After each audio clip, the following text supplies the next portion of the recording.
All right, we're going to go ahead and call this to order. It is 6:02 on Monday, September 14th. What do I have on reading and approval of minutes? I make a motion to approve the minutes as submitted. Motion for approval. Is there a second? Doing this is economics. Second. All right, is there any discussion? Hearing none, all in favor say aye. Aye. Opposed? The ayes have it, and the minutes are approved as submitted. That brings us down to, we skipped over our first public comment period. Is there anybody that has any comment about any items on or not on the agenda for economic planning and development? Any economic development items that y'all want to talk about? There is another public comment period at the end of the meeting. Okay, that moves us to reports and communications from city officers.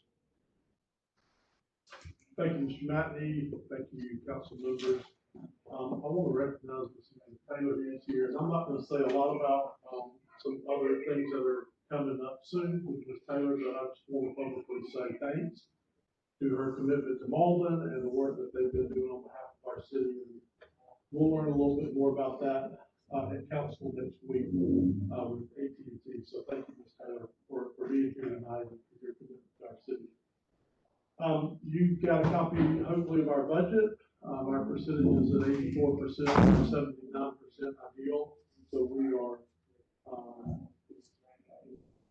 running way under what we need to be running at this time, and I don't expect any issues with our budget going forward. We had some different projects that impacted our budget last year beyond what we expected, but typically things like utility tax credit money and Jason that would come into our budget process when we had not budgeted for that, but that was for economic development projects. So, but from time to time we'll have things like that that may really impact our budget, but not in a negative way. I believe we were in pretty good shape last year. So those are the budget items, and we do have a lot of different projects that we are working on, and there hopefully will be some significant announcements in the next few weeks and months that I think will be exciting for the city. See some of the activity around the community. And there's a lot of speculation on Facebook and other areas of social media. I don't believe everything that you read out there, but we'll announce as these projects and companies allow us to announce projects, and we'll get them out there and get our community excited. I think it's an exciting time to do it all. I can go into the next part of our agenda, the grant funding, if you so desire. If there's any questions or Any questions from Mr. Brown? Okay. This is really mostly a report, but I do feel like I need to ask for council to take action on a portion of this. And thank you, Ms. Kuznar. Mr. Matney typically looks over my work and makes sure I'm up to snuff. I threw it at him really late last minute, and I didn't. Surprise. I didn't catch anything, but there are a few spots in the grant reporting project where it says phase 1, phase 2 on preliminary pricing. That should be phase 2, phase 3. The total project is $558,000 for this next phase of our cultural center. If you remember last year, we did about a $660,000 renovation of the auditorium. If you've not had a chance to go by and see that, I highly recommend going by and taking a look at the auditorium. It's absolutely beautiful. That included new seating, renovating the flooring, expanding the stage, lights, sound, just a huge amount of renovation to that 1939 old high school, elementary school. And then we use that as our cultural arts center. We have a children's theater. We do other performances on the stage. And it really has opened it up for some opportunities for corporate rental, lease, wedding venues, and other things. So back in 2009, way before my time, the city adopted this plan as a renovation plan for the cultural center. Part of that plan had what I would call a foyer / turret that sits out front with a ramp that came up to the existing hallway here and then ramp back up into what would eventually be a new lobby that would have kind of a lounge, ticket booth, storage area. And like all good plans, it was good during its day in 2009, but what is that, 10, 11, 12 years later, we're doing some things that are a little bit different. And so in our next renovation, we plan a few changes, just like we did in our auditorium renovation, that would modify this plan. While this was a great concept, realistically, this is a lot of wasted space, and a lot of wasted space that we could use for the venue. So the group that we were working with, Charles Lapinos Architects and Momentum Construction to Ontario, we sat down and we kind of dreamed a little bit about what we could do here. And we came up with this plaza concept here that would be elevated to the same height of the inside wall, redesigned the lobby as was voted on by council back in 2009, had a warming kitchen, this would be a warming kitchen, handicap accessible restrooms there. And then this whole wall literally would be a feature window, sliding window door wall that would open out to the plaza. That makes this a usable rental space. It makes it a great place for crowds to gather, overflow crowds. If you've ever been to one of our productions, our access has been through the hallway. And James Gregory, for example, we sold one of those performances, 350 tickets.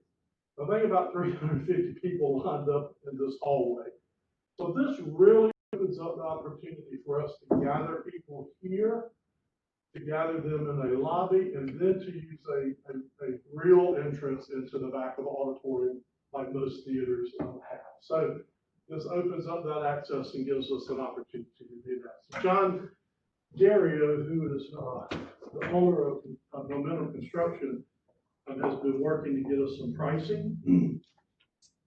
Phase one would be $387,000, of which we already have $260,000 in our capital improvement budget. And then phase two to redo some bathrooms and really kind of finish off most of the ills of the center would be about $120,000. Putting the total budget around 8,509,000. We have the funding to do phase one, or most of phase one. We can scale back. The plaza is a big driver of phase one. That's about 120,000. We don't have to do it that large. I would like for us to. We've already been invited by South Carolina Parks, Recreation, and Tourism to apply for up to $200,000 in a grant. That would give us $461,000 toward this program. And we've already been talking with some public and private entities, foundations, and partners to apply the rest of the money that we need. If you remember last year, we raised $365,000 in grant funds, and the city put in $360,000 in the auditorium renovation. So it's kind of a 50-50. Brandon's bringing to you guys tonight to the Finance Committee to approve us going out for grant funding, the $200,000 from SCPRT. It has to be matched, but the fact that you've already funded $261,000 in your CIP, that is the match. We won't have to put up any more funding for that, so we'll be able to match that grant cycle with the money that's already been put in there. So really, basically, what I hope you will support that finance committee recommendation tonight, number one. And number two, I hope the council would consider this kind of revision of this plan to a plaza plan. This is pretty much the same, but this just gives us more expansion and use. And really, we feel like a better use of the area there. So the council will. You see, I see the drawing. Is it covered, open? What is? It is open. So this plaza would be open. Here, this is covered in a lobby. And on that back page, not obviously this isn't a lobby. That's really more of a restaurant type bar. Gotcha. Yeah, so this wall here would be like that. This is actually a bar right here. It's the old hood that's in the kitchen. I don't want to lose that. It's really authentic to the building. I think it's pretty cool. So we would lift that up and then probably put a bar around that so that we could have refreshments up this bar area. And so this really would be a lobby, and this would be an outdoor gathering space in that plaza. Could be covered at a later date. I was trying to visualize it. Oh, yeah. Yeah. Right, yeah, I don't have, we haven't spent a lot of money on plans. We try to keep the. Yeah, I know. Yeah, that was not up in the forecast. Yeah, I ripped all the rubber out of my truck to spray the ant spray on, so I'm just thinking my truck's not flooded with water. So we've been real cognizant, I think, and I think it's important to the projects that we do of not spending a lot of time, energy, and money on plans per se. Obviously we gotta do plans for our codes department. And some conceptual design, but this project's been lagging since 2009. So our idea is let's get this done. Let's move forward. Let's do the things that are beneficial to the town, to our community. The center's really become an area for connectivity and community spirit. One of the things that we hope to do too, and I didn't get through everything, but there's an old bathroom down here. It's for little boys, and there's a little girl's bathroom.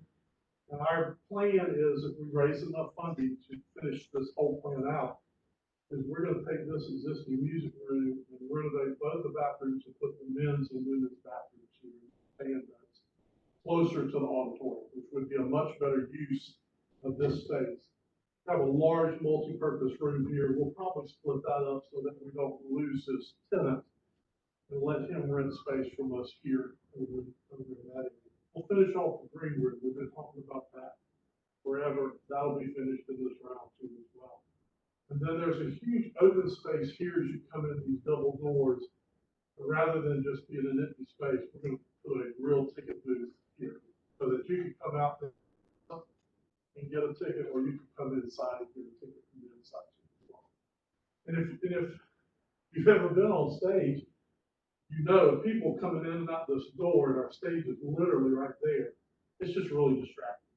So our goal is people have to come out to the restrooms, come use the lobby restroom first, and then, during intermission, you can go to the other restrooms. Every aspect. You talked about additional now, other income coming in. We looked at what that, expect that to be in the year, this is done. Kind of ROI thing. We haven't, no, sir, haven't gone that far. But I could easily see it being used as a reception space, this outdoor lobby area. I could easily see it being used as a wedding venue. It's a beautiful auditorium. You close the curtains, do a few things, put some flowers. I mean, it's a beautiful facility. And then we've got the luxury of the wonderful amphitheater behind it too. If you got a big blowout wedding and you want to have a band and all that, you can lease that space out.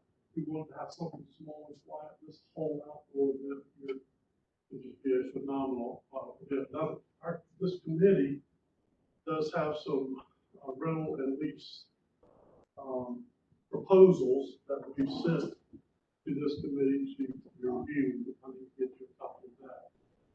But we haven't done an actual spreadsheet. How much, what's our utilization? Oh, God. I can tell you, we run about 30,000 people through the facility a year. Most of our productions break even. Our children's productions break even and make money. It's very active. I'm thinking about more of the volume as far as the weekend. I mean, like, how often is it shut down on Saturday? This has been a bad year to gauge that because of COVID, but typically, we're busy almost every weekend.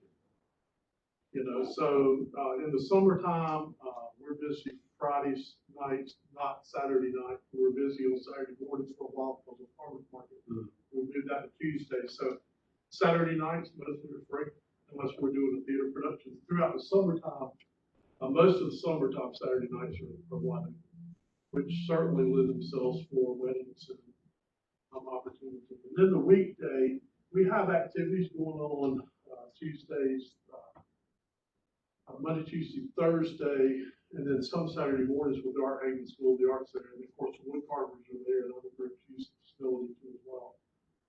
But then we have corporate groups that have leased on. That was my next question, do they, Christmas time? Is it getting, We do, not a ton, but, some.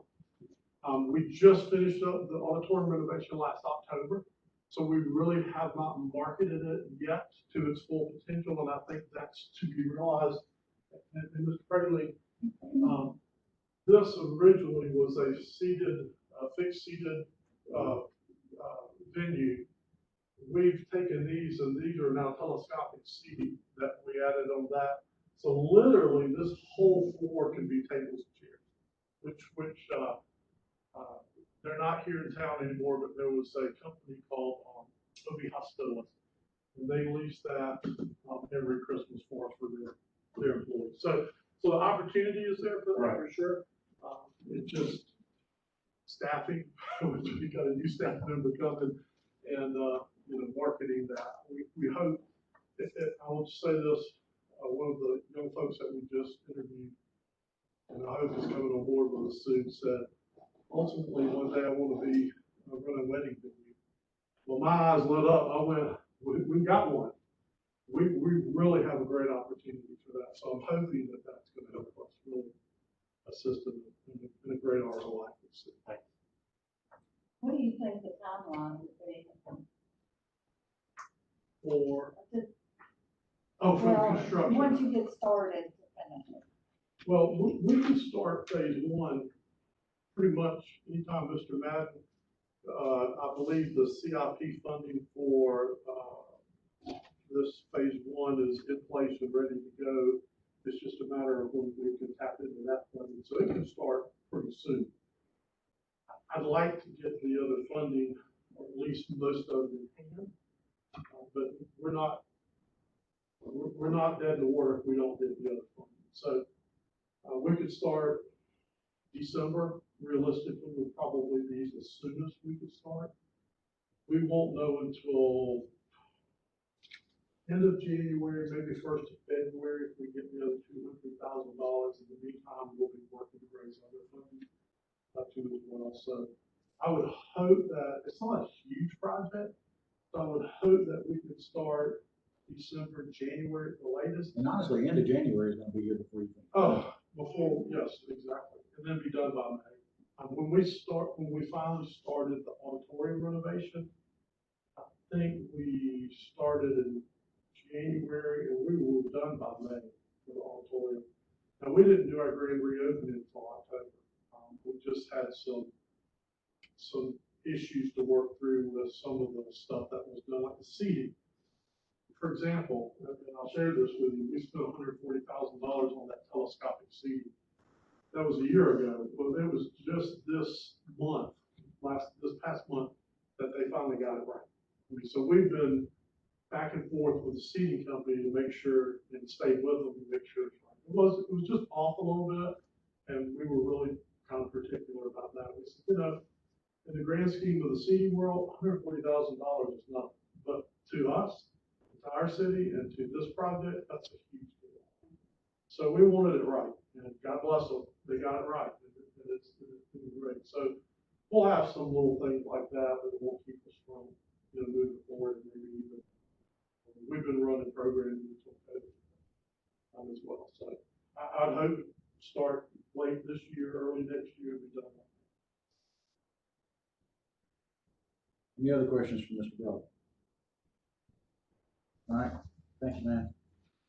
We have no unfinished business. Would somebody like to offer a motion to enter into executive session for personnel matters allowed under section 30-4-70A1 and for consideration of economic development matters related to Project BOSA and Project Legacy under section 30-4-70A5.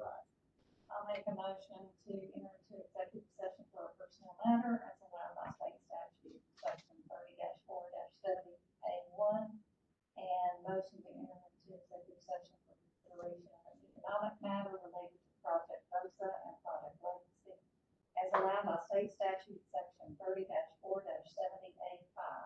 All right, right, we have a motion. Is there a second? Second. Discussion? Hearing none, all in favor say aye. Aye. Opposed? No. The ayes have it. We are in executive session at 6:23. Y'all hang out here, we'll be back. All right, everybody ready? Returning to open session at 7:52 PM. Who would like to report out for us? I'll report out, there were,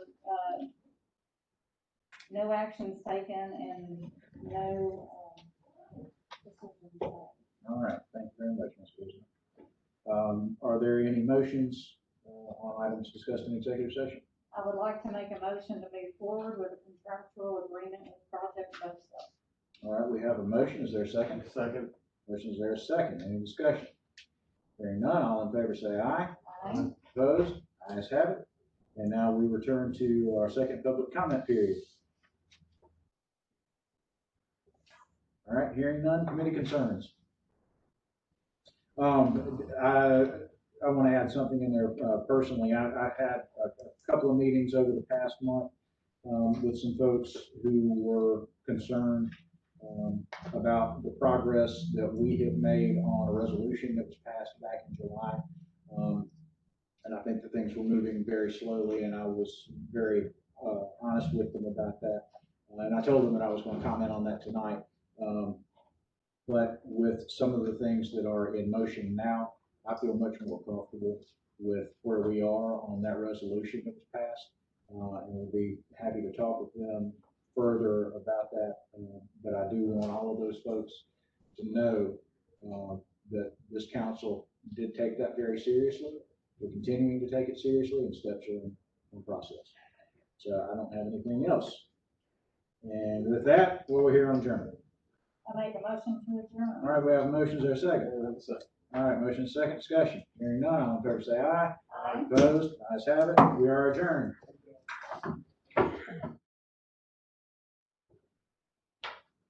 All right, I would like to go ahead and call this September 14th Finance and Policy Committee to order. The time is about 7:57. This is the second meeting of the night at 7:57.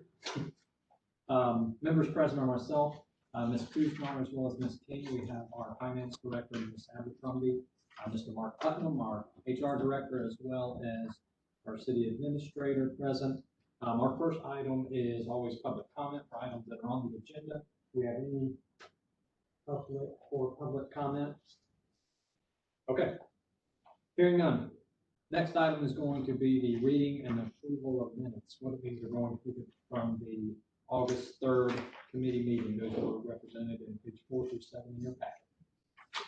Motion to approve as submitted. Okay, I have a motion to approve as submitted. Do I have a second? Second. I have a motion and a second. Any discussion or no changes as submitted? Perfect. All right, all those in favor? Aye. Aye. The minutes are approved. All right, our next item is reports and communications from city officers. First up is Mr. Madden. You have a side note of budget review there, so. No, the budget is still in the first quarter. Everything's going to expect right now. Simple enough. Any questions for Mr. Madden? Next, Ms. Abercrombie. Also budget review. First quarter, everything's going great? So far, yeah. And if you haven't received a memo on the prior year, that should be forthcoming. And other than that, if you have any specific questions, I'll address them. But right now, everything this year looks in line with where it would be at this time. Not a whole lot going on. Great. Okay, so we should have received, everyone should have received the memorandum over the weekend with your packet.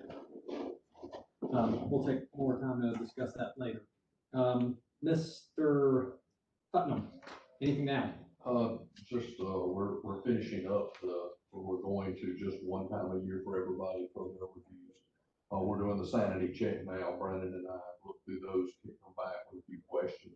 But everything's right on top with that. We'll also hopefully be getting our first rebate check from quarter of the year, within the next, I'm gonna say 2 to 3 weeks. Once we get that, I'll report out what that is and how we do that, and then we should see the second and the third quarter sometime in the fourth quarter, and then we'll see the last one in that. So that'll help us with some money going back toward our benefit.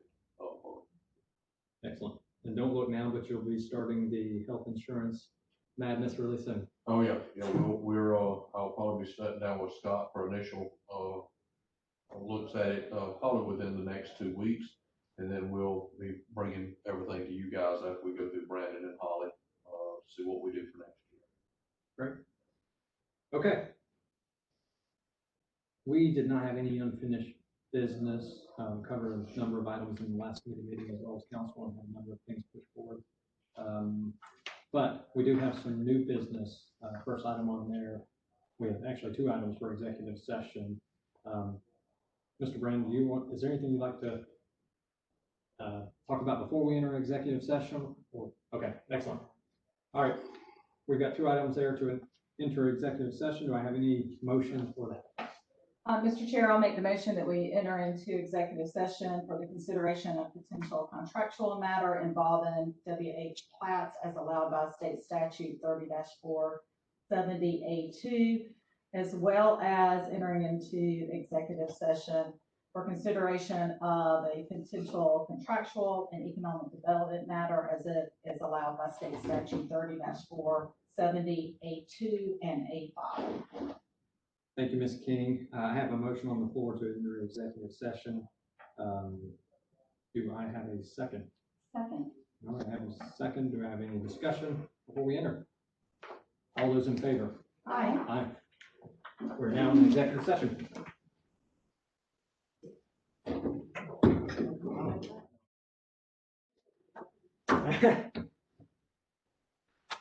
All right, everybody's back. I would like to go ahead and call us back to order from executive session. Do I have a report from executive session? Mr. Chair, we're reporting back in from executive session. No votes were taken. No decisions were made. Thank you, Ms. King. The time is 9:38.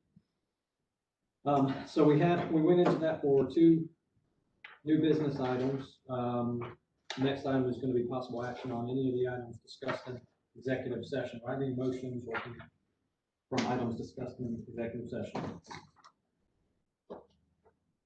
Mr. Chair, I will make the motion for committee to forward the capital projects and operational items, along with a suggested funding source to City Council next Monday for its consideration with a recommendation of approval.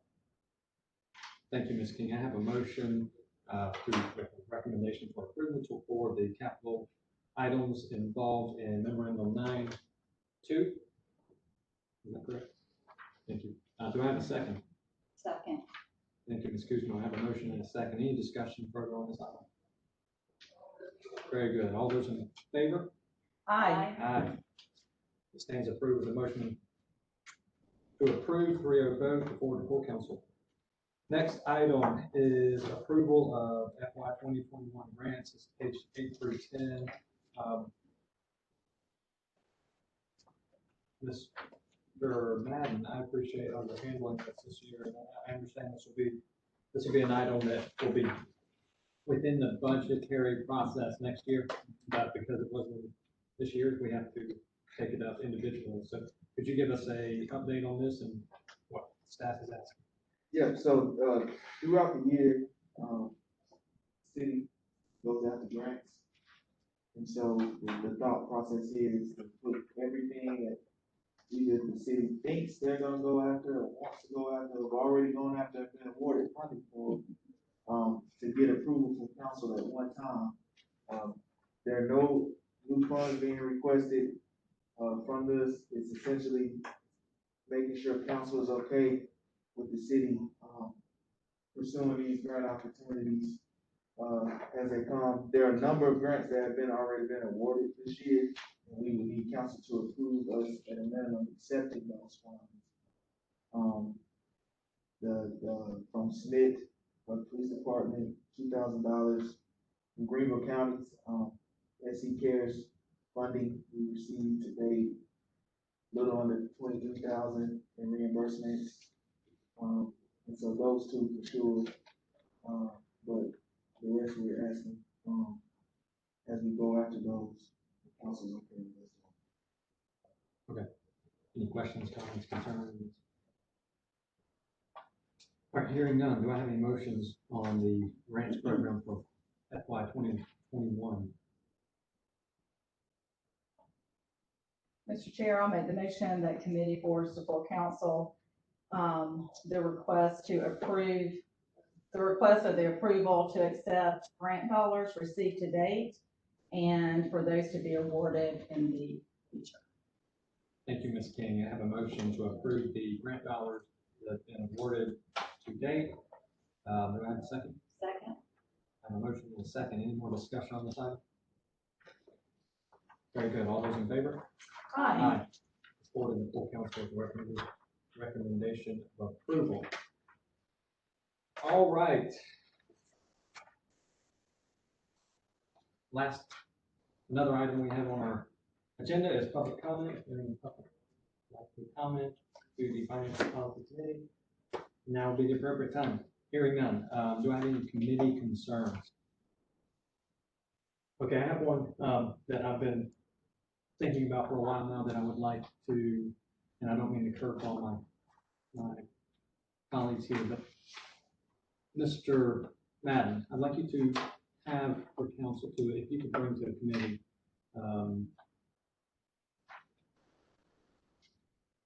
I have weighed a lot on how our elected body is put together.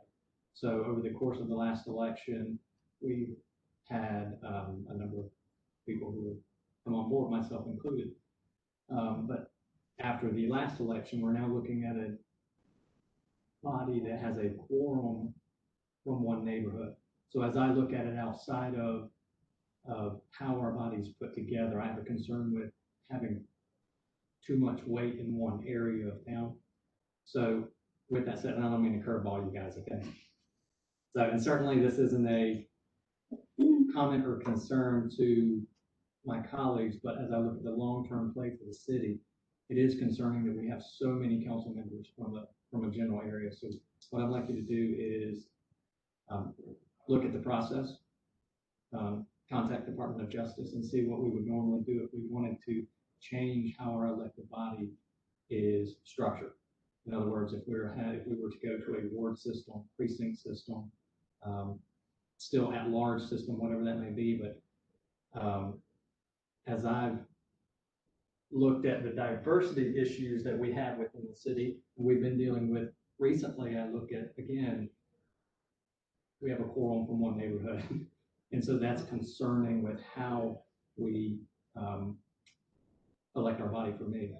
So if you could report to this committee next meeting, what the process looks like to change how we are elected, what the process looks like, whether or not Department of Justice has to come in, all those items. Okay, so I've got one more dealing with that as well.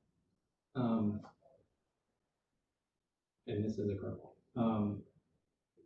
Within thinking about our elected officials, the body of elected officials hasn't had an adjustment in pay in a number of years. So one of the things I've thought about is how do we have, I know of a number of people who would do great at what we do, who would be great servants in their community, but aren't as fiscally blessed as we are. Individually, I mean. And so one of the ways I can see mitigating that is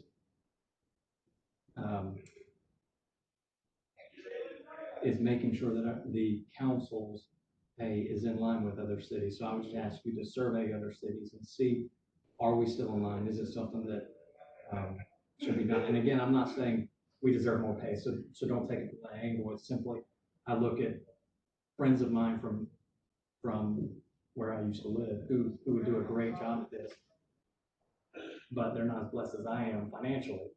And one of the ways to get them in a public servant role would be to help them financially. You know what I mean?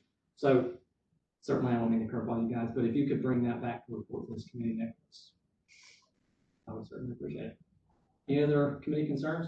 I do have a question. Yes.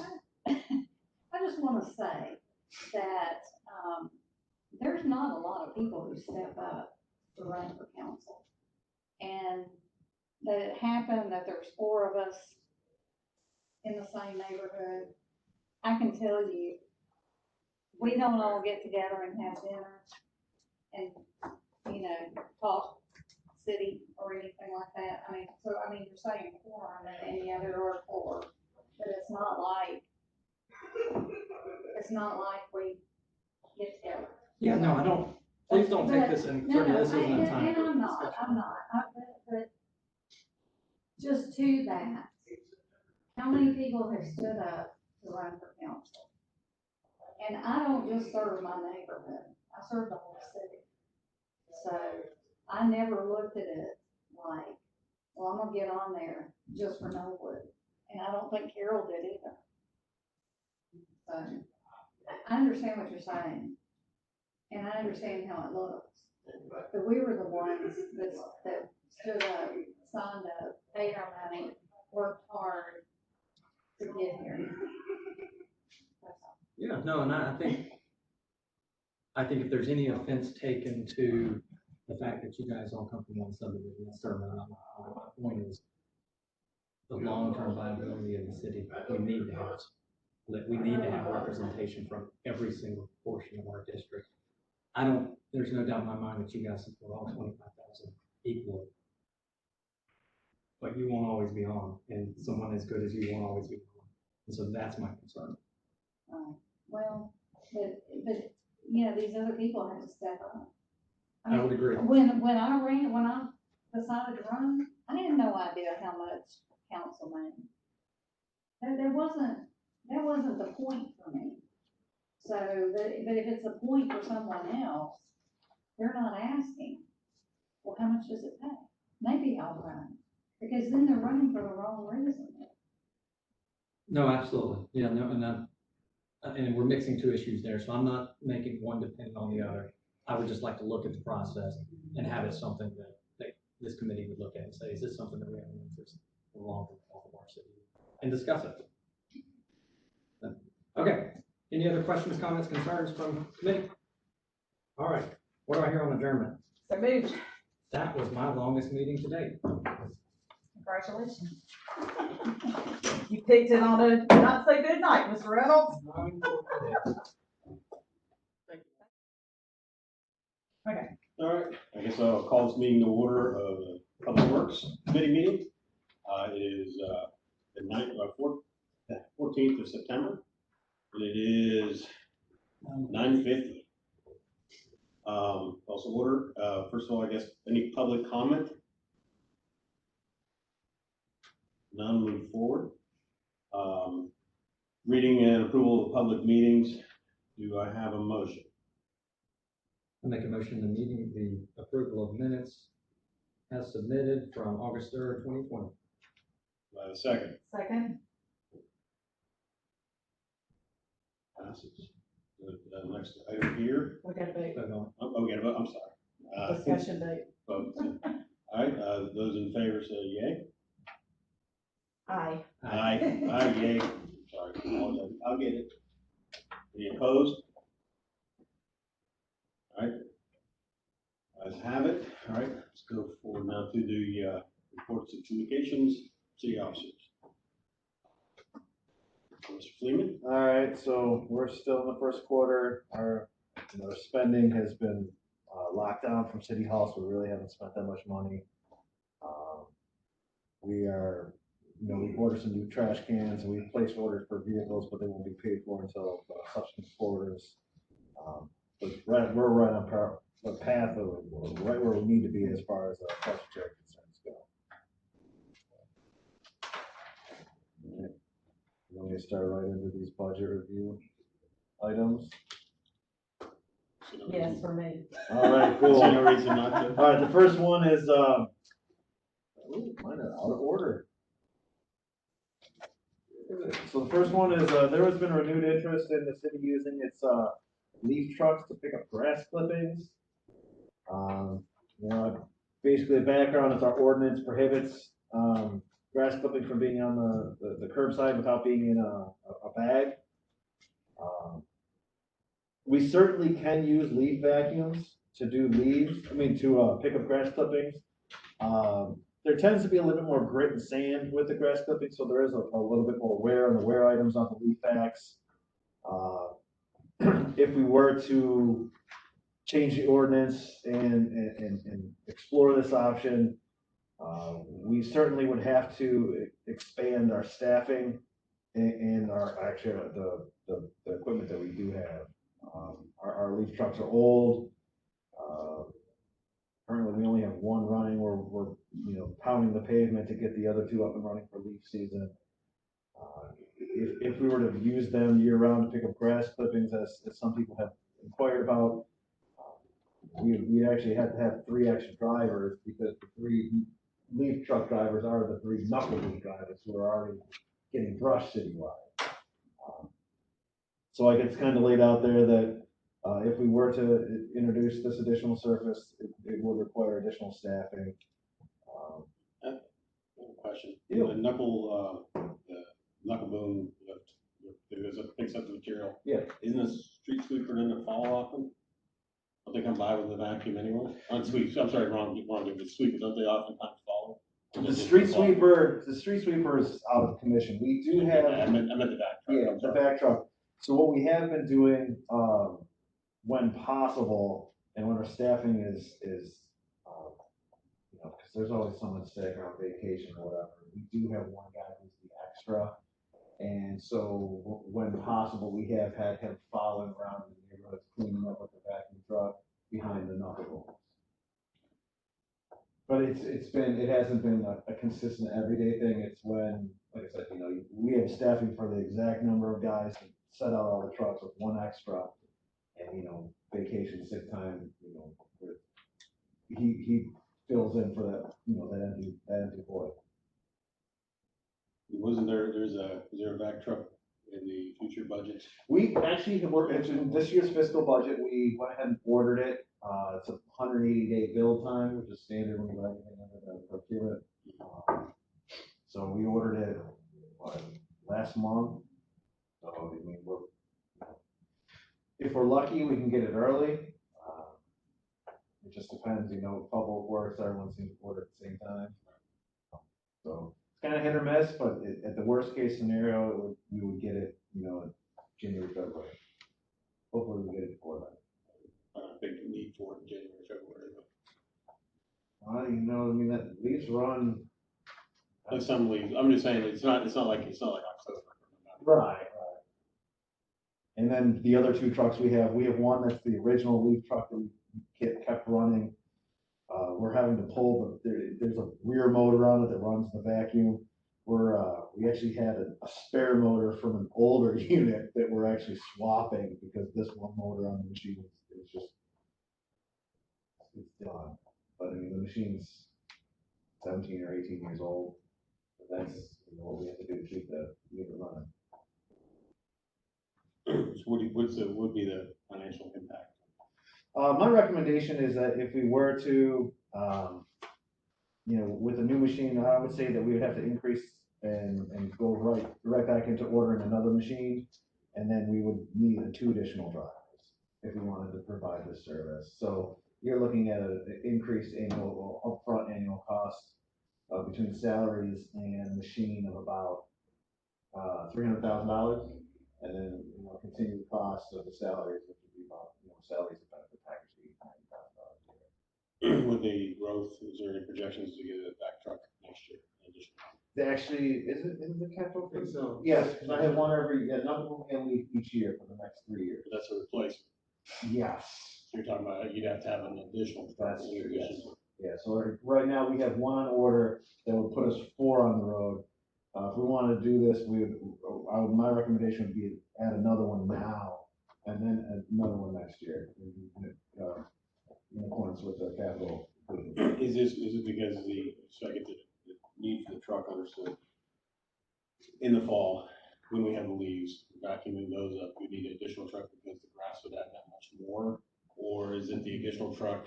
Well, we run 3 trucks now, and with 3 trucks, you'll see, I'm sure you'll get the phone calls, is even with the schedule, the 3 trucks can't keep up. The city has grown, and it's outgrown the capacity of the vehicles that we have. So with that, I'm just trying to get to, you're saying we need another truck, to do the grass clippings?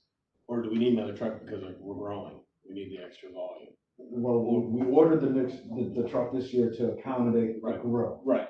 And then if we were to add this additional service, we would have to add additional vehicles to cover that service, because the machines are already allocated for this service and the drivers are allocated for a different service. So, if I was to just send the truck every day for grass clippings, I would need somebody to drive it. That definitely, you have to have somebody to drive. I'm just wondering, are we using them today, like in the middle of summer, we're not using the back trucks? No, and the drivers who would drive them are driving them.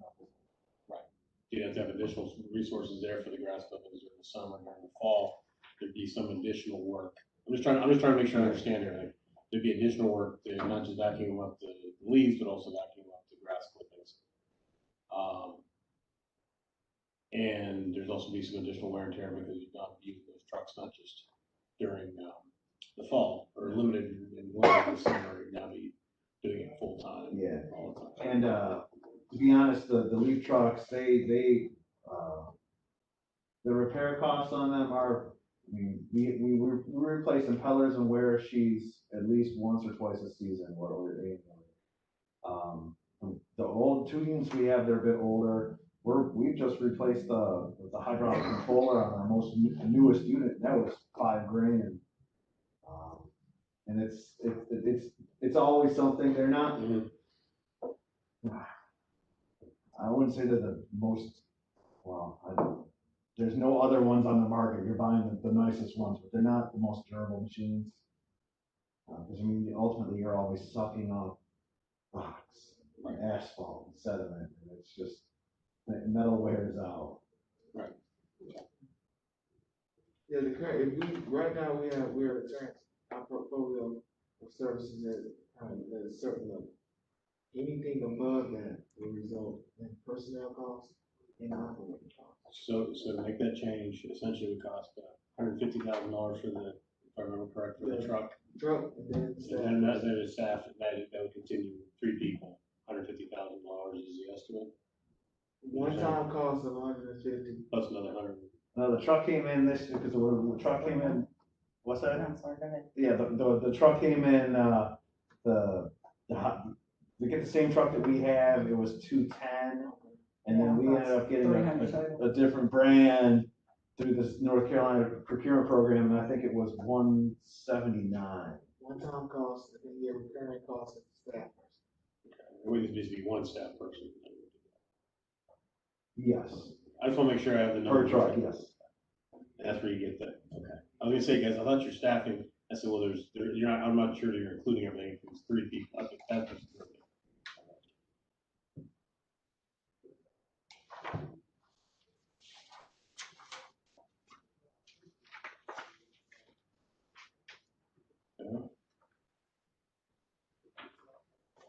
Street sweeping. All right. Yeah, I was just looking if I made a recommendation on that one. I just did one today. All right. Street sweeper. There were some inquiries about replacing a street sweeper. We've been providing service since 2003 with our Elgin street sweeper. It is currently down. We're waiting off on the repairs. The actual clutch replacement that we actually have to buy right now is an additional $8,000, and I held off on buying that $8,000 clutch just because the labor costs are such at this point that those guys are so far behind that even if I had it, they couldn't fix it. Hopefully, as things slow down in the fall and winter, they may be able to get that machine back up and running. But it is a 17-year-old machine, and it's been very costly to keep running. So I went ahead and we procured some quotes through the cooperative purchasing programs. The lowest bid to match the service provided by our 17-year-old machine is $226,850. So it's made by Lamborghini. No, it's Timco. So it's Timco, it's sold by AMEC down in Lexington.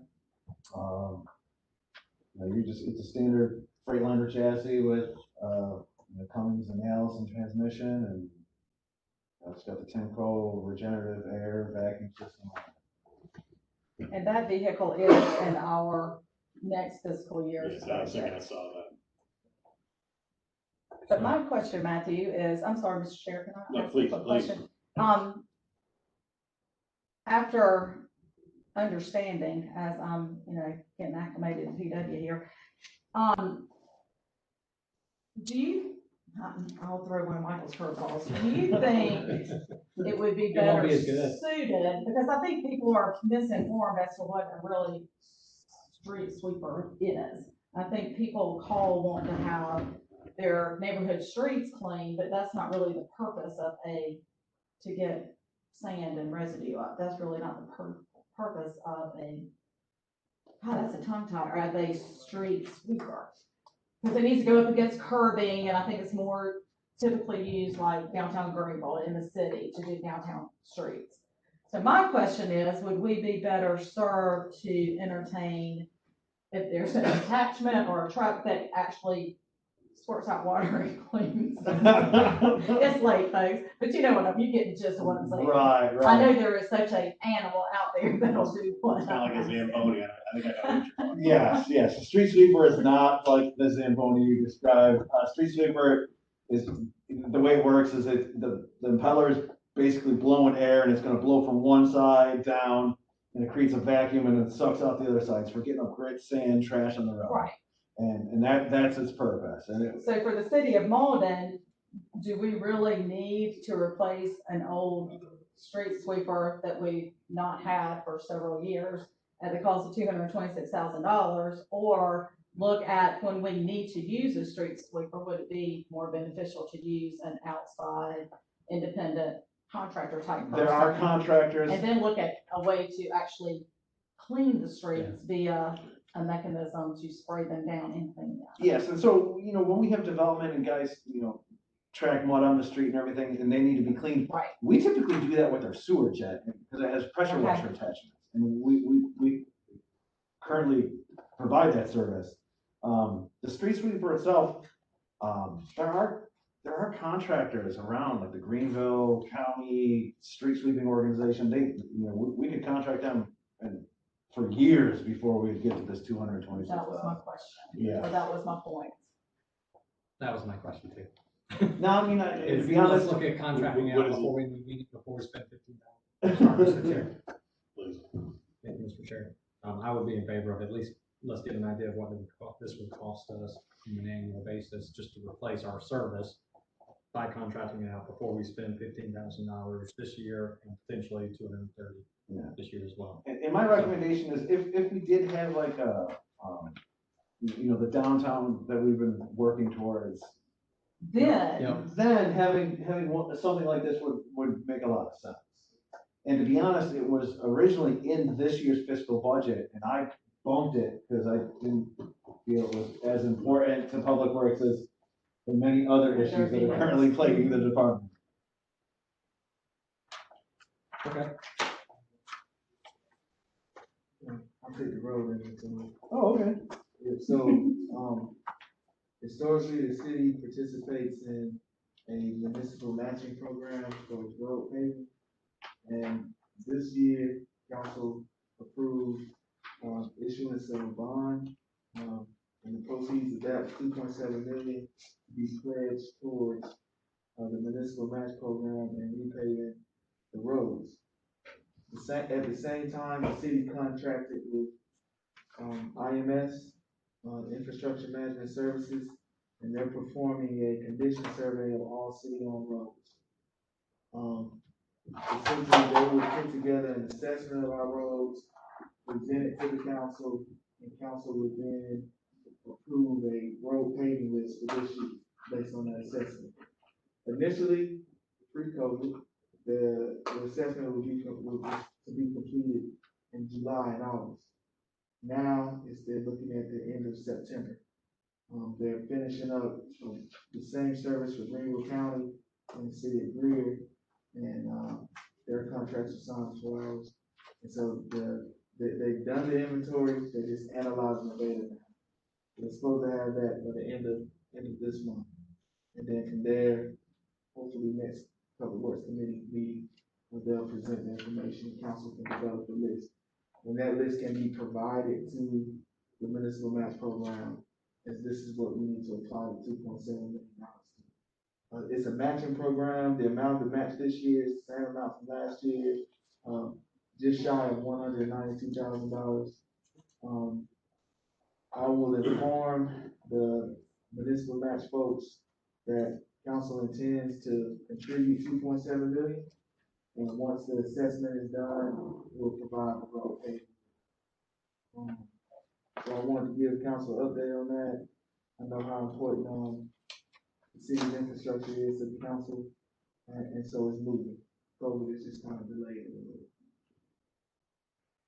And I think this is great because now it's no longer subjective. It's objective. These are the roads that need the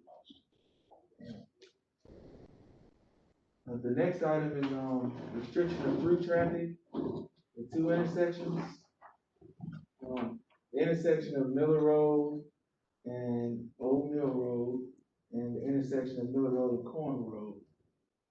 Those roads see a lot of, traffic from 18-wheelers and trucks. Those are state-owned roads.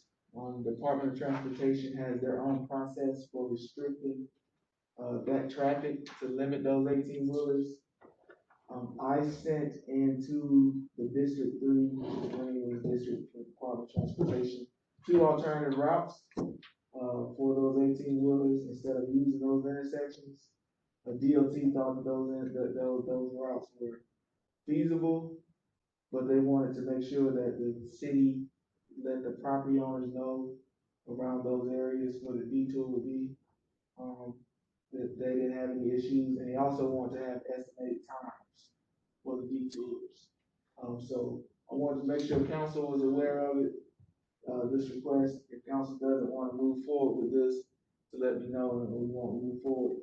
If DOT approves alternative routes, the council will have to approve an ordinance, and put up the signs to restrict through traffic through those 2 intersections. Just that I know I've received a lot of feedback from residents on how much they despise having the 18-wheelers come through there, especially at the 4-way stop at Miller and Old Mill Road.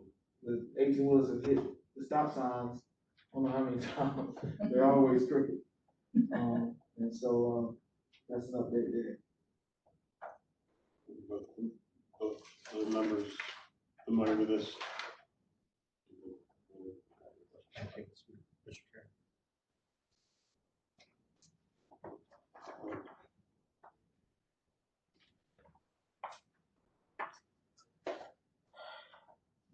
All right, that concludes the reports. So that I'm clear, real quick question. There were no actions except for the street sweeper. The only action asked. Yeah, we'll bring back, we will entertain, firms that provide that service and bring back some costs for account, for the committee at its next, in the October meeting. Okay, so we have to, no process. And then the grass clippings, was it just information, or was there action?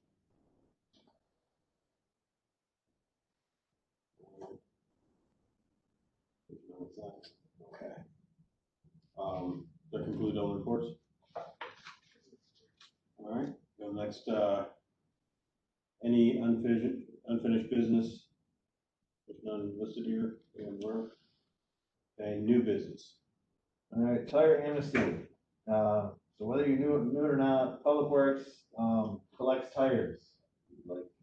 And historically, the procedure has been, we will pick up the tire, we'll throw them, stockpile them at Jenkins, and then. With everything else. With everything else. Not anymore, though. I know, we're getting there. And then ultimately, we would haul them off because they go to the special portion of the landfill. Over the last, several years, I think it was 2015 or 16, DHEC changed the rules and we couldn't just transport the tires to the landfill. We actually had to become a certified waste hauler. And then a waste tire hauler, and we had to do, annual reports for DHEC. And then every tire has to be manifested. There has to be a manifest, cradle to grave, where we picked up the tire, and then when we disposed of it at the landfill. It's a service. Very few people in the city actually take advantage of it. The ones who do abuse it. And so our recommendation, because we are cleaning up the Jenkins Street facility, we're getting everything out of there. We don't certainly have the footprint at McDougal to stockpile. We just don't. In the past, in places I've worked before, a tire amnesty program, it goes hand in hand with your education program. As you let the residents know these 2 times during the year, usually in April and October, you put it out, we're gonna come get it. And, April and October, we will come get your tires. And when we do that, we can just do it all as one. We can pick up the tires, do the manifest, drop them off the landfill that day, provide the service, and not be stockpiling tires everywhere in the city. What happens if a couple tires are on the road? Well, the tires on the road, just like anything else that people dump, we pick those up. We just pick them up and. Where are the tires coming from? Well, some residents kind of work out of their garage, may or may not be a business, but I mean, there's one in particular who has about 7 to 9 tires every week. Code enforcement's involved because he's clearly operating the business. But tires in the street, we pick them up, and there's one here or there. It's not. How many, out of curiosity, how many are you talking about that you currently have? Or get rid of a year, maybe that's a better way to put it. How many We didn't actually haul off last year, we just kept adding to them because there weren't that many. And so I think it was, not too long ago when we actually did haul off. It's a small trailer load, probably 30 to 50. Okay, we're not talking a couple hundred tires. No. Okay. Any questions? I'm sorry, go ahead, you were already, might be what I was thinking. I was just kind of curious if we're dealing with that few of tires now, I would kind of, let's get out of the business of doing anything other than picking up a tire that's on the side of the road. These guys, if you're buying a new tire, they're supposed to pay the road tax fee, disposal fee anyway, so any number of these tire shops should be taking one, right? That's correct. Okay. I think from my point of view, I'd say let's get out of this business. And then you don't have to worry about it. That's where I was leaning, or instead of having a special day twice a year where we would ride around and pick them up, maybe we could have a drop-off spot and then we can dispose of them. So we're not using the city's resources riding around the entire city. So you still offer the service, but you don't bring it to us, kind of like shred day. Shred day. Correct. No, if you take go to the recycling center, like over 5 floors past that out there, they'll take tires in, correct? I don't know, I've been to that one. The county does, you can drop them off the county. If individual person, I believe. Not exactly sure. I'm pretty sure I took one. I had one at a ground property. I'm pretty sure they accepted it. But I was just saying, it's not like they can't get rid of it. Oh, There's a process. Oh, they They can go get rid of it themselves. it's just become a regulated item. Okay. So. Is there any All we need action? to do, we Oh, need action the on actions. this. Motion? Well, I don't know, what's committee's pleasure? I mean, do we want to entertain getting out of the tire business or go with the recommendation from staff or have a 2-day drop off? Yeah, if you do the 2-day drop off, and you have 2 tires, and we know it's not the right thing to do next year. That gives everybody the option to go and say, hey, we're doing it, nobody, then you can say, yeah, you only had 2 tires, it's not worth, it's not worth our, cost more, we could buy new tires for the amount of effort. That might be a good way to do it this year than maybe next year, depending on the, it's just, if it's not utilized. Mr. Chairman, I'd like to make a motion that we adopt a tire industry program to schedule pickup of old tires, schedule drop off of old tires. A motion, got a second? Can we add to that motion that it would be the first Friday in April and October for the drop off? Thank you, Ms. King. I would add that to the motion. I'll second that motion. Got a second? Let me make sure I got that correct, first Friday of April and October? Yes, sir.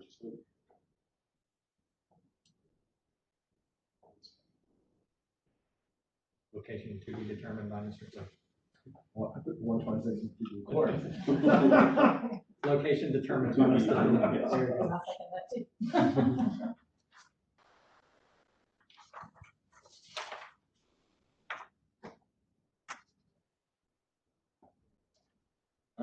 Motion carries.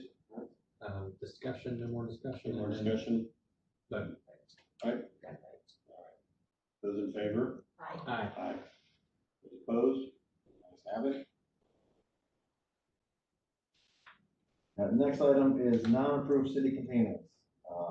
The ordinance is very clear. It states that all single-family residences, including condominiums, duplexes, apartment complexes, shall purchase and use city-approved receptacles or carts for the disposal of normal household garbage, refuse, and recyclable materials. Additionally, the ordinance goes so far as to say that the city is not responsible for the replacement of any stolen, damaged, or abused receptacle. We will not be responsible. What we have found is that residents abuse the sanitation department in the city. During a 1-week study, we found there were a total of 173 non-approved containers. This really came to blow because a resident contacted the city and complained that the trash can that they bought at one of the hardware stores was damaged and that the city needs to give them a new can. And they raised it to the level of administrator. Some of these cans are just like the Rubbermaid trash cans, and you don't know how heavy these things are. And you're out there and you're tipping, 1,000 cans a day, lifting that up and throwing it is, 50 pounds, that's a risk, it's a hazard.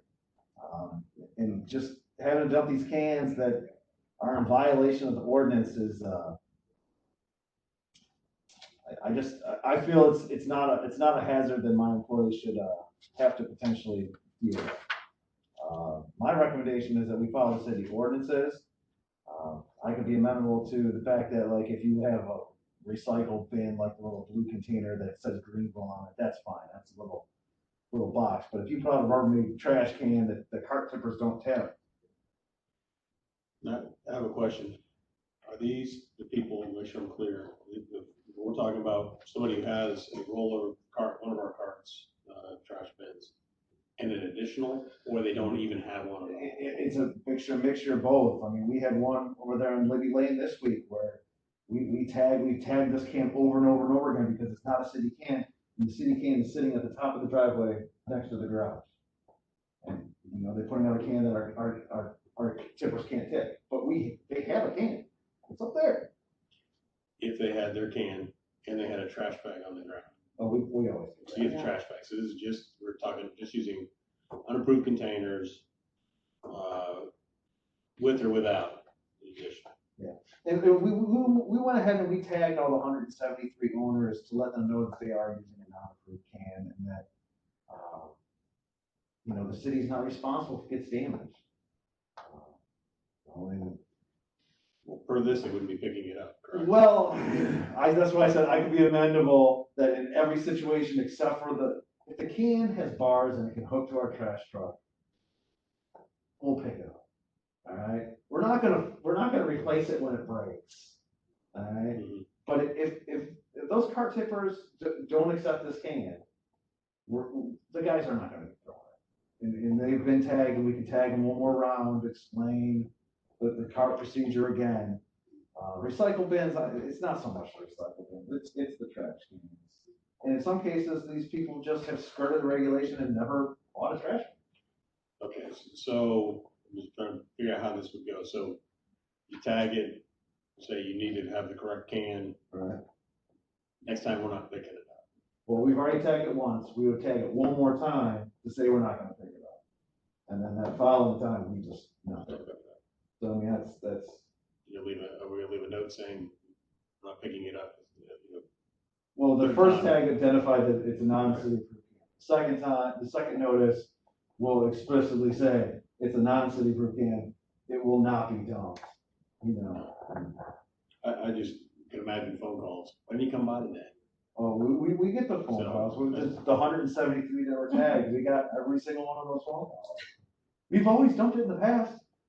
Well, I know, but I mean, I don't have the authorization to just arbitrarily implement or deny ordinances in the city. My job is to implement the ordinances as you guys have dictated them. You know, you said there's 178, 173. 173. Okay. So if, say tomorrow, we all said, all right, I want a trash can. What would that do to what do we have inventory wise? We have, let's see, 150 on order and 300 being delivered for Wednesday. Okay, so we have the quantities to go. Yeah, through. yeah. And that's a big point. Yes, certainly that won't be an issue. But like I said, of the 173, it's really the ones that, anything that presents itself as a workplace hazard, you know, these guys already have enough hazards as it is in Right. public works. You know, if it's a city of Greenville can, we'll continue to dump it. We'll tell them that, hey, it's not a Mauldin can. When it breaks, you have to buy a new one or fix it yourself. But like, if it's a situation, like we're saying, it's like a 95-gallon Rubbermaid with the 2 handles on it, we're not doing it. Because I mean, a workers' comp suit is far more expensive. I was just gonna get the OSHA requirements of 50 pounds. 50 pounds, right? And so. How do you know how how heavy it is, right? Yeah. If it's, you know, a couple pieces of paper, you can look down, not a big deal. If it's, you know, somebody decided to put all their tiles from a project that they had in the bottom of their container, then all of a sudden you get 150 pounds of tiles. Mr. Chair, Yes. I don't think any action is needed, but you have my support on following city ordinances. I feel like I've said that several times to you. Yeah. Seems like it's a repeating. Okay. Any comment? I agree. I agree with staff. All right, and the last one is, vegetation management plan. Part of the beautification of the city, in my opinion, is consistency. The word I love. Consistent. Consistent, and so the ordinances does a pretty good job of kind of giving a framework of how things and when things should be cut. It doesn't provide a lot of detail. It does establish as a tree board. I'm not familiar whether or not there actually is a tree board. There used to be, I don't know, there is one. And so what I worked up for you guys here is basically a procedure manual, somewhat like a policy that, if implemented, builds on what the ordinances already say. You know, and mandates things like overhanging limbs are cut up to 14 feet. Tree stumps are removed the second the tree has come down. You know, it irritates me to no end when I go to the cultural center and I see all these tree stumps. And the thing is, your ordinance says tree stumps have to be removed, but they weren't. And it was because the guys didn't know. Well, this was put together with the help of the city administrator, the Parks and Grounds superintendent, you know, everyone who does the work, you know, even Bart and business and development, everyone who is a fire department, everyone who this touches, all had their hands in putting it together and understanding how we're gonna do it, why we're gonna do it, and the procedure to do it. And what this does is memorialize the steps. It provides a criteria for when work is gonna be done, how work's gonna be done, who makes the decisions. Gives Brandon the kind of the authority that we in the ordinances gave to the tree board, my parks guys can't just go arbitrarily cut down a tree. That just is not gonna happen. Yeah. In this, it also, it covers everything, whether it be the parks, the sewer right of ways, the street right of ways. It touches every aspect of canopy cover that we have in the city. It also goes so far as to create like a criteria for work orders, how things are, requested from residents, what we will do, what we won't do.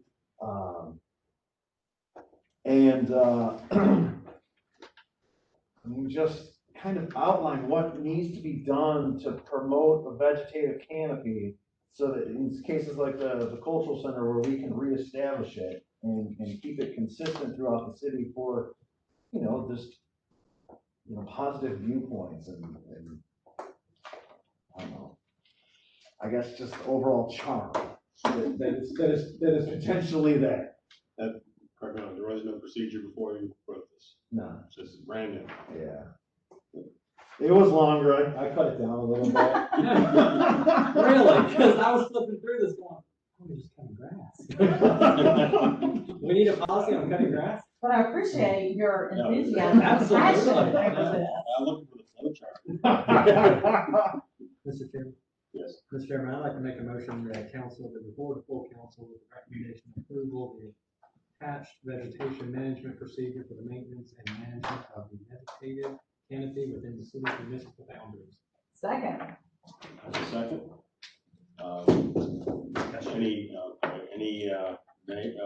No's? Objections? It's Discussion. been a long way. Discussion. Any discussion? There is nothing left to discuss after this document. I appreciated the thoroughness of it, and I cannot believe it's longer, but I appreciate it. I'm good. So we vote? Correct. All right, those in favor? Aye. Aye, opposed? Ayes have it. Okay. And this will just be one reading at the council meeting. Thank you. And now we're on to public comment. Any public comments? No? Joanne's quiet tonight. She's ready for the Waffle House. Any That's true, you can go in, can you? Any committee concerns? No. Mr. Chair, real quick, I don't have a concern, but would like to make a comment like I always like to do on your guys. I noticed, in fact, it was in front of my house a couple of weeks ago, they picked up our brush and the guy, I guess it was I don't know what truck it was, but, he got out of the truck and what he could not pick up, he had his rake and he cleaned it and threw it in the truck. And he didn't know it was mine. I mean, that's Yeah. just what our guys do, and they need to. What they do now. That's right. Thank you, Matthew. Under your leadership, so you need to let them know that it is noticed in the neighborhoods that they are going what some would consider that extra mile, but really just doing their job and being conscientious of what they're doing. So I appreciate In it. actuality, in all fairness, over the years, they've done a really good job. Always, and it's spot on the way they can operate that truck. I thought she I'm was gonna say jealous. they picked up the handles to her trash can and broke them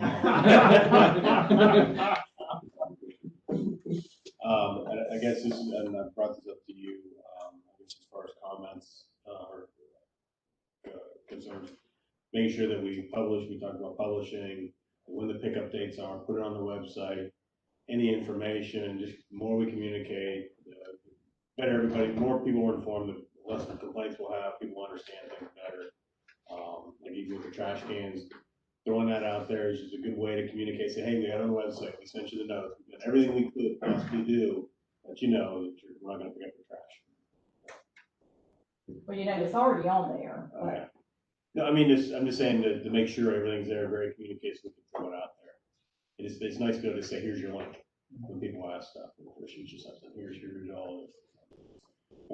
If there's nothing else, to adjourn. motion to adjourn. Second, thank you very much. No, sir. don't you want to stay with? Are we ready?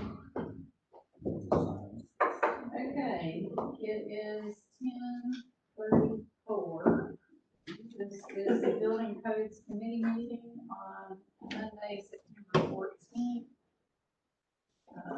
Present are myself, Diane Kuchner, Councilmember Bill Black, Councilmember Pat Matney, City Administrator Brandon Madden, and Building Development Director David Tiroff. Do we have any public comments on anything that is on the agenda for tonight? Okay, hearing none, we'll move to reading and approval of the minutes. Move the next step and then approve. Second. All right, any discussion? Hearing none, all in favor of accepting the minutes? Aye. Aye. Okay. All right, next we have reports or communication from city officers. Mr. Madden, do you have anything? No, Madam Chair. Mr. Darrow? I provided you a copy of our budget report for the end of last month. We're doing good. We're ahead of schedule. We need to spend more. Spend more. It's like it's Christmas. But I don't have anything else. If there's any questions, I'll let you know. All right. So we move on to unfinished business, and we have an ordinance to establish the standards for the placement of small wireless facilities in covered areas in the city of Mauldin, and for other purposes. And those are pages 4 through 21. And would you like to speak? Yeah, let me go ahead and introduce this. So you all are familiar, we've been working on an ordinance for this during the course of this year. And we had the pleasure of having a workshop earlier this year with some wireless provider representatives, and appreciate Amanda who's here, who provided you a presentation that day as well this summer.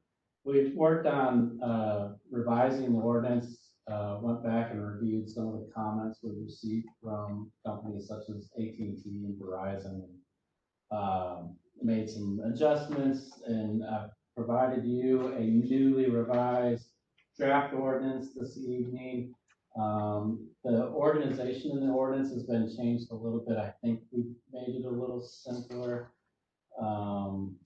We've updated a few sections like the background information, put in some different clarifying language in a few parts, just touched up a definition. And then the installation guidelines is kind of where we made a little bit of an overhaul, if you will, from the original draft ordinance.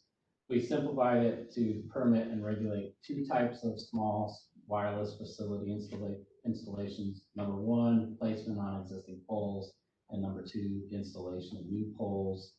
When it's placed on existing poles, the ordinance suggests that the configuration should primarily be top mounted, but side mounted configurations can be permitted if the top mounted installations are not possible. The new poles would only be installed when there's not an opportunity to put a wireless facility on an existing pole. And then as far as the accessory equipment, should generally be installed on the ground, concealed inside the pole, or within a cabinet integrated at the base of the pole. And if those opportunities are not possible, then the equipment will be allowed to be mounted on the pole. Generally, we're trying to stay away from separate ground-mounted equipment, but we did put in here a provision to allow that if it's disguised as public art or street furniture as accepted by the city council. So I provided you a summary in the draft ordinance. I'm not going to go through the whole summary, but I did want to highlight on this newly revised ordinance, we did get some comments back from AT&T. And we also submitted it to Verizon. We have not heard any comments yet back from them, but we incorporated some of the things that AT&T suggested in the version that I gave you all for tonight. But there are some things that I have not incorporated yet, and I wanted to review that with the committee tonight, just to see if you have any inclinations one way or the other, so let me highlight those. And then, Madam Chair, if you don't mind, I'd like to, give time to Amanda if there's anything else maybe I missed that she wants to highlight as well. But let me run through some of the comments that they provided from AT&T. The first one I want to touch on is the maximum height of an antenna enclosure when it's mounted on top of an existing pole. Right now in the ordinance, we have that limited to not more than 6 feet above the height of the existing pole. That standard came from the city of Greenville. It's what's in their standards. AT&T has requested that we consider adjusting that to a maximum height of 10 feet instead of 6 feet. So I'm curious if you have any feedback on that. The maximum diameter of an antenna enclosure that's mounted on top of the pole, right now in the ordinance says that it can be as wide as 1 1/4 times the width of the pole. And the intent behind that is so it doesn't look like a mushroom on top of the pole. They have suggested we consider increasing that diameter from 1 1/4 to 1 3/4 times the diameter of the pole. And then as far as if an antenna enclosure needs to be mounted on the side of the existing pole because it's not possible to mount it on the top, right now the ordinance limits how far that can extend from the base of the pole to 24 inches, and they've requested we consider increasing that to 30 inches. And then the last thing is that the maximum width of the antenna enclosure when it's mounted on the side of the pole, when you're looking at the pole and you see the equipment on the side of the pole, we've limited the width of that to be no more than 1 1/4 times the diameter of the pole, and they've asked that we consider increasing that to 1 3/4 times the diameter. The only other thing I'll mention is that they asked for a opportunity to see some of the, let me back up. For the most part, they plan to incorporate reasonable stealth and concealment treatments, low profile equipment and control boxes and screening. They have requested the ability to request a waiver from these treatments when the location may not necessarily warrant going quite to that extent. And so we did insert some language to that effect, but we put that as a city council review. We could just as well put that as a staff level review if you'd like to see anything adjusted on that. I'm sure we're open to making those changes as well. But that's what I wanted to highlight tonight. As far as the action you could consider taking on this tonight, you could consider moving it on to full council, or we can hold this in committee and wait to see if we receive any more comments. And I mentioned Verizon. I will also say that our city attorney has not yet, even though he's had it for about a month, it's not gotten back to me yet if he has any additional comments. I presume not, but I'd say you that's never a piece of know. information. Yeah. So I know he's reviewed it before, but I haven't found out if he has any new round of comments on this yet.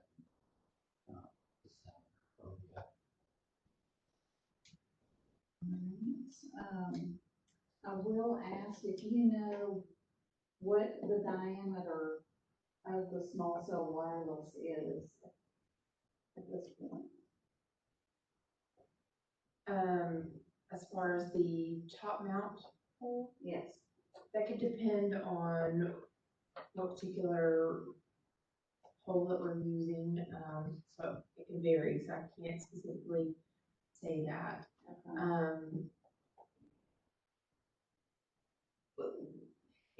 The reason we ask for the additional is depending on what variance we might need in the future, and that would give us a bit of allowance.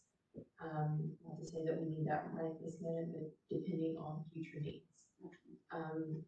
And always, as we had told you before, our goal is to make this as aesthetically pleasing and inconspicuous as possible. so we're not trying to go and install some horrific, obscene structure. We just wanna make sure if the need arises that, you know, there may be some situation that we might need that. But it's not to anything intrusive. Okay, so they're not like standard. No, and I think we kind of explained that it's based on what pole might be utilized at a specific time frame. And I think, you know, he was kind of mentioning the mushroom situation. If we have a particular decorative pole with a very small, base that we have to put a larger antenna on, it's kind of hard to say, we're gonna have you know, something that's very small and not have to have something larger. That's kind of the reason we were thinking of that particular scenario. Okay, I just didn't know, like, you know, in manufacturing, most of the time you've got, okay, well, we're gonna use X or we're gonna use Y, and Y may be bigger than X. So it's not like that. No, it can vary, and thinking that we are moving to 5G, because right now these are 4G. At 5G, they will ultimately change, and we will want to move at some point to a different type of antenna. Any questions? I think that ultimately got to what I was gonna ask, because I was a little bit concerned, you know, with moving from the 1.25 to nearly twice the diameter of the pole, but, I think structurally that would be fine. The height of the antenna enclosure being requested, for an increase from 6 to 10, that's a pretty big jump too. Can you just kind of run over that really quickly? I just want to understand these specifics, and I think you already hit the other one with the height. Yeah, and I wish I had written this down, but the FCC has some pretty specific guidelines to this, and I reviewed that this morning too. It's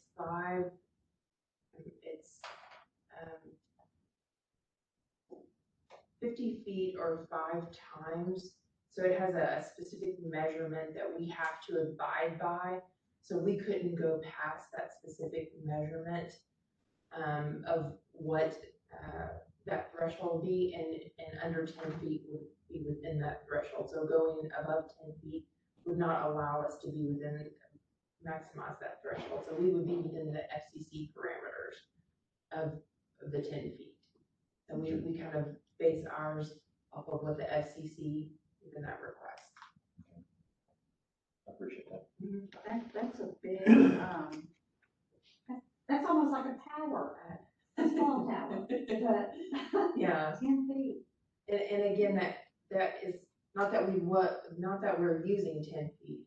It gives us a little bit of leeway of what we could potentially need. So if you needed to just go 7, Mm-hmm. you're still under the 10. Yes, ma'am. Even on that same thing on page 16, maximum size, there's maximum pole height of 30 feet above grade shall apply. That means if this goes to 10, that would be 40 foot. No, because, they would be installing a new pole at the maximum height listed in there. So the maximum height is either gonna be what's established in the area among other poles that already exist. And if it's an area where there just aren't any poles, which might be like a residential area, then the maximum height of 30 feet will apply. So it wouldn't be You 30 couldn't have 30 plus plus 10, 10. it would be 30. Max, not 30 plus 10. Correct, because what they're doing at that point is they're installing a brand new pole that has the antenna more or less incorporated in it. Is that an accurate statement? Yeah, thank you. Anything else? So right now Verizon and AT is the only players this is concerned with. They're the only ones who have been, discussing. But if someone else comes along and this is passed, they'll have to abide by the same rules. Okay, what do you think of holding this in? I would actually move to hold it in committee. I'm just concerned that we haven't gotten feedback yet from the city's legal counsel. You know, and if Verizon does want to use that period to provide some additional input, great, but I'm looking at it more from legal counsel, perspective, and I would hate for us to move this forward to full council with any sort of recommendation, without having And council sign off. if you'd like to, if you feel comfortable with the other changes that AT&T has requested, I can certainly incorporate those and bring that back into a fresh document, if that's the direction you want to see us go. So is that a motion? Yes, that was a motion. Do I have a second? Right. Any discussion? Do you want me to go ahead and make the? That was part of the motion. Okay, we'll do it. And then I'll send it back out. Okay, all in favor, say aye. Aye. Aye. Next up on our agenda is appointments to boards and commissions. All right, thank you, Madam Chair. I'll take this up to not as muffled.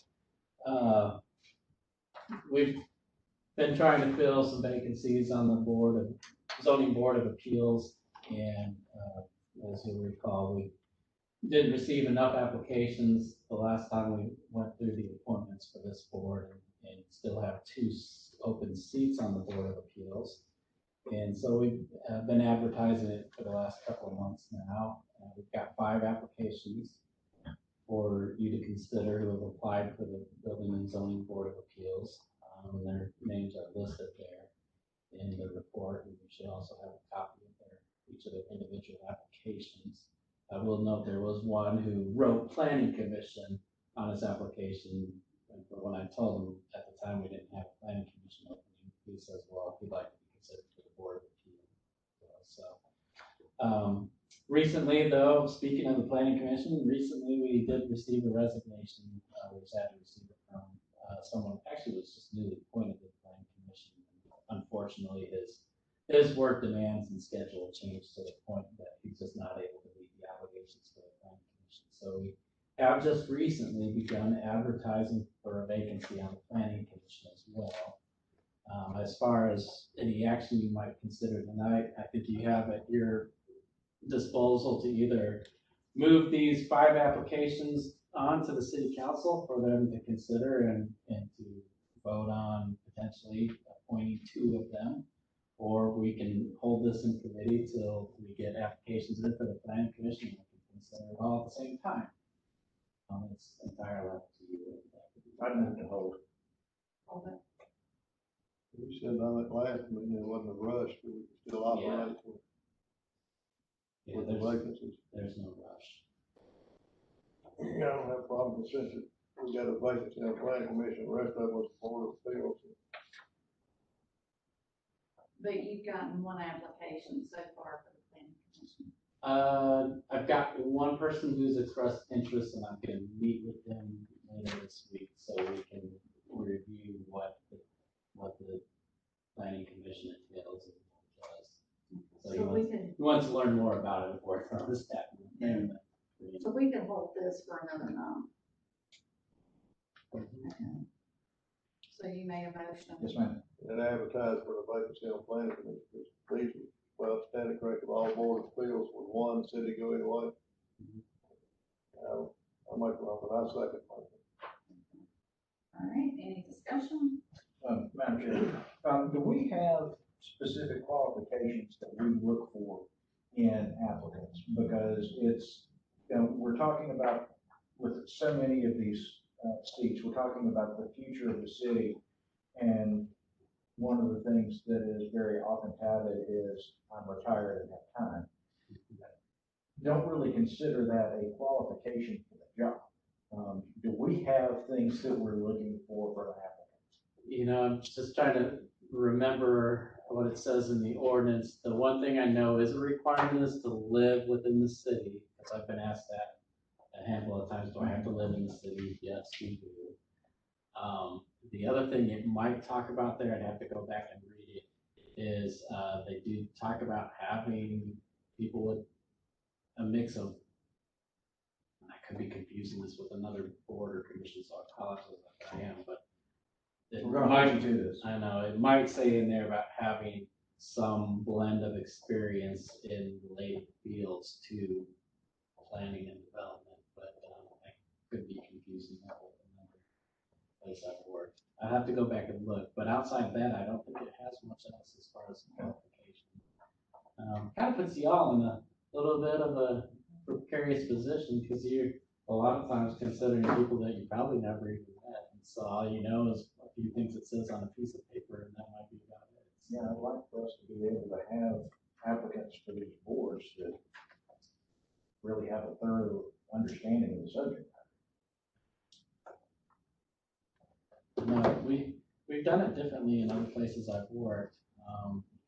Like in one place, the staff would actually interview the person and review about looking forward to the commission, help them make sure they totally understand what it's about, what the commitments are involved with that, and they kind of have some expectation going into that position. And then we would kind of write up a report on that for the council. Lisa gave a little bit more information. Then I had another place where you actually would have a staff member and mayor would sit in and interview the person. Mauldin's not necessarily been that way historically, from what I understand. Thank you, Madam Chair. You're welcome. Any more discussion? Okay. So all in favor of holding this in committee for another month? Say, aye? Aye. Aye. All right. Next is new business. There is none. Any public comment? I would just like to say thank you for all of your willingness to work with us in this also, and I appreciate it, David. You've been exceptional. So thank you. All right. Committee concerns? Hearing none, what do I hear on adjournment? Move to adjourn. Second. Meeting is adjourned at 10:56.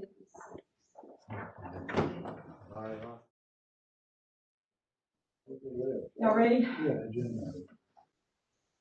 All right, we're calling to order the fifth committee meeting of the night, public safety. It is 10:57 PM. Present, we have myself, all committee members, Mr. Craling, Mr. Black, Chief Turner, Chief McComb, City Administrator Brandon Madden, Judge. Hey, Judge Martin. Hey, how are y'all? Good. Sorry it's so late. It's not my fault. That's okay. It's Brian's fault. You can pick which one.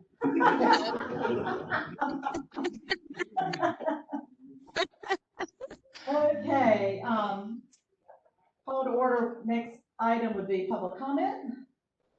So y'all know you have a second go around. I see no public comment, so we will move on to the reading and approval of the minutes from August the 3rd. Move to accept it as distributed. Got a motion to accept as distributed. I have a second. A second. Second, any discussion, corrections, otherwise? Hearing none, all those in favor of approving the minutes of August the 3rd, say aye. Aye. None opposed, motion carries. Moving along to reports from our administrator and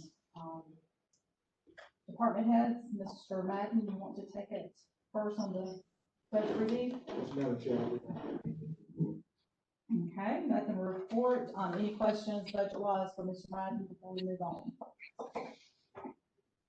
Okay, hearing none. As with my usual, I kind of messed up tonight, but we will now skip to let Judge Martin go. I usually let you go first, Judge. Do you have anything to report tonight on the budget? Sure. The only thing that I have to report out is that we are trending 5% below budget right now. So we don't have a whole lot going on, but I just wanted to make you aware of that. Okay, thank you so much. Any questions for Judge Martin? All right, no questions tonight. Thank you, Judge. Thank you. Chief Turner? Yes, ma'am. As far as the budget goes within the police department, we're currently on track where we need to be. I think we remember last month, it was about 3% under budget overall within our department. As we go through the year, of course, we'll see some differences up and down, but we need to be with that. Do you want to take on the body? Yes, so one of the things I want to just update our committee on was we had briefly touched base with the state, I guess toward the end of last year, and inquired as to body camera money to see if there was any available. And I think at that time that there really wasn't a direction if there was going to be some available or not. We realized we have got state funds in the past to purchase body cameras. We also put body cameras in our regular line expenses for both last year and for this year as well. Our fleet supervisor actually reached out to the state again in February before everything kind of turned upside down and requested again, just said, hey, listen, we're interested. We've got a couple cameras like with the SRO units. We just like to update our camera systems. They all have them, but to get a more updated product. And we were fortunate enough that they considered back in August and said, hey, that they were going to give us some additional funding toward our body cameras in the amount of $10,343.20. That's without match. So that money is going to go directly into our existing body worn cameras and purchasing new units for our police department. Excellent. Any questions for Chief Turner? How many cameras that you use? I believe it'll run about, I think they're running about $800 a piece. So, we may be looking more between 10 to 12. Depending on the stuff we have to buy with the cameras and stuff like that. But it's an upgrade to our previous version of cameras and kind of put us all on the same platform as far as our current technology with the body worn cameras. And of course, we've done those for a number of years now. All of our sworn personnel use those, and our SROs currently use them, but it's got a little more outdated product, but it still functions well. And this will kind of bring us up where we need to be. This, and then also our budget cameras as we go forward. Right. All right, if no other questions for Chief Turner, Chief McCone? The fire department budget is going well. Like I said, we're 7% under budget at this time. Like I said, IVL 79, so we're at 86. Excellent. Any questions for Fire Chief? Yes, that is correct. We got that worked out. All right, there's no unfinished business, so we'll move into the new business of the night, which is new business, but it's kind of familiar topic because we discussed it last month. So item A on your agenda that you can find in your packet, pages 9 through 14, deals with a resolution of approving the sale and transfer of city property. Specifically speaking, the K9 that is now out of service and is in the process of being replaced due to his age. And as we historically do, the retired K9 would be placed or is placed with his current handler, which is Lieutenant Miller. I will let Chief Turner speak from here, but basically the resolution is to formally transfer the dog to Lieutenant Miller. Right, so this was before you last month. The one thing I think that we didn't clarify, when we got in touch with legal and did clarify, because it is a city asset, there needed to be proper paperwork done showing that the dog, although it served our purpose here with the city, moving into this life post-retirement would not be listed as city assets, so that should be a transfer done between the city and, Lieutenant Miller, and that's the document that's before you this evening, is a contract which Mr. Miller will sign and the mayor will execute as well. Once this goes through the city, and the other part is a resolution, to do that, transfer that asset, we can off our asset sheets. The only, the resolution, I notice it has, the name of the K-9 Paco, all right? Yes, ma'am. Did you mean to have that in quotations? It's just like, Yeah, that was a legal, edit. well, it's, we have a quote on the end of the name, but not at the beginning of the name, so we need to get.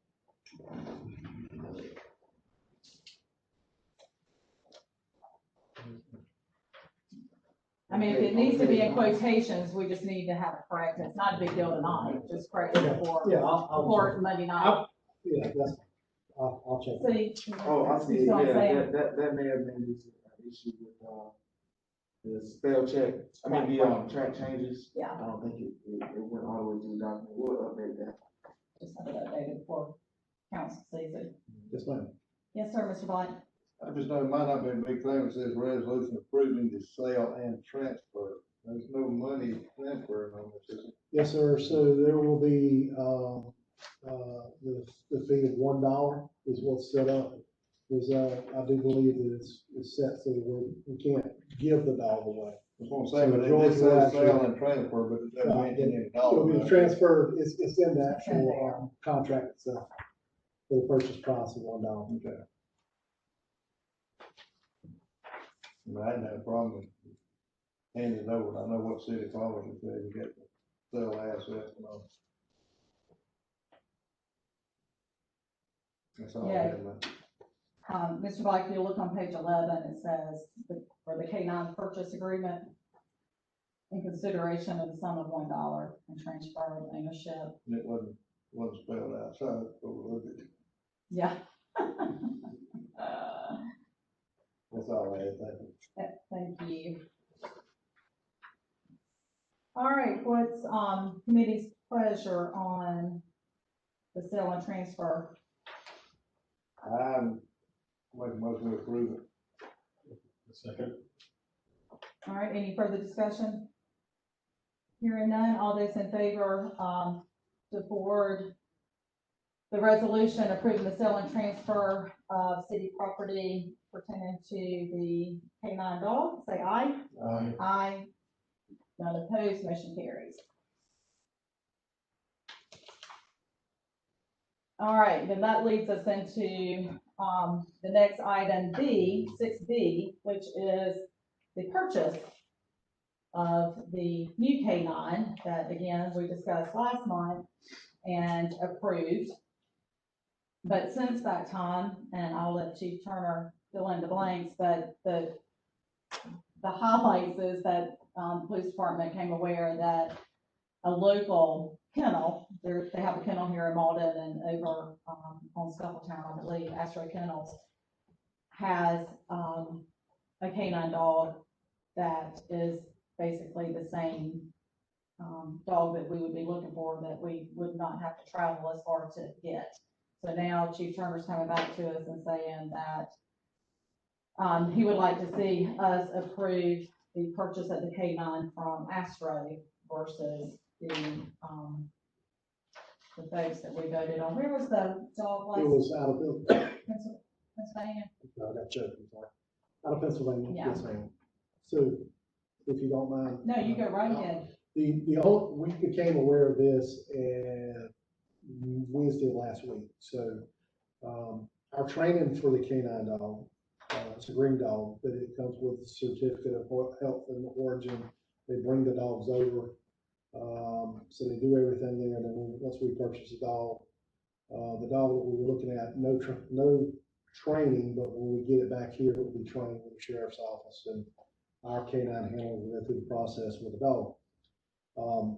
We became aware at the end of last week, we did not know, and we got quotes locally. We had quotes within the state, and we also had quotes out of state. when we became aware that Astro Kennels is actually, since the last time we purchased the dog, which was 3 years ago, got into the business of actually importing dogs and actually doing some training. So the dogs that they have on site, basically the same guarantees that we had with the other one, health guarantees. They do x-rays before they bring them from overseas. X-rays are done here. They chip them, health guarantees as outlined in their guarantee, and also trainability, which is one of the things. But sometimes you get a dog that's great, you just don't want to do anything. So there's a trainability guarantee as well. Normally what we do is when we purchase a dog, we take the dog usually within a week to our vet here locally, who will examine the dog, make sure everything's medically good with the dog, check for any issues, and we get x-rays, and then we proceed with the training of the dog. The only difference here is the not the dollar amount value that we spend on the dog, the fact that the dog will be bought locally. It will save us not only the line that we use for the dog purchase, but it will save us on our expenditures, because we won't have to go to Pennsylvania, select the dog, spend the night, bring the dog back, and then if we have an issue, you have to take it back. I don't have a problem going to Pennsylvania to get a dog. That's where we got our last ones from. We've also bought them in Louisiana before. I just think that if we can do it locally, and it would make more sense if we had a problem, we could go back and deal with it. Plus,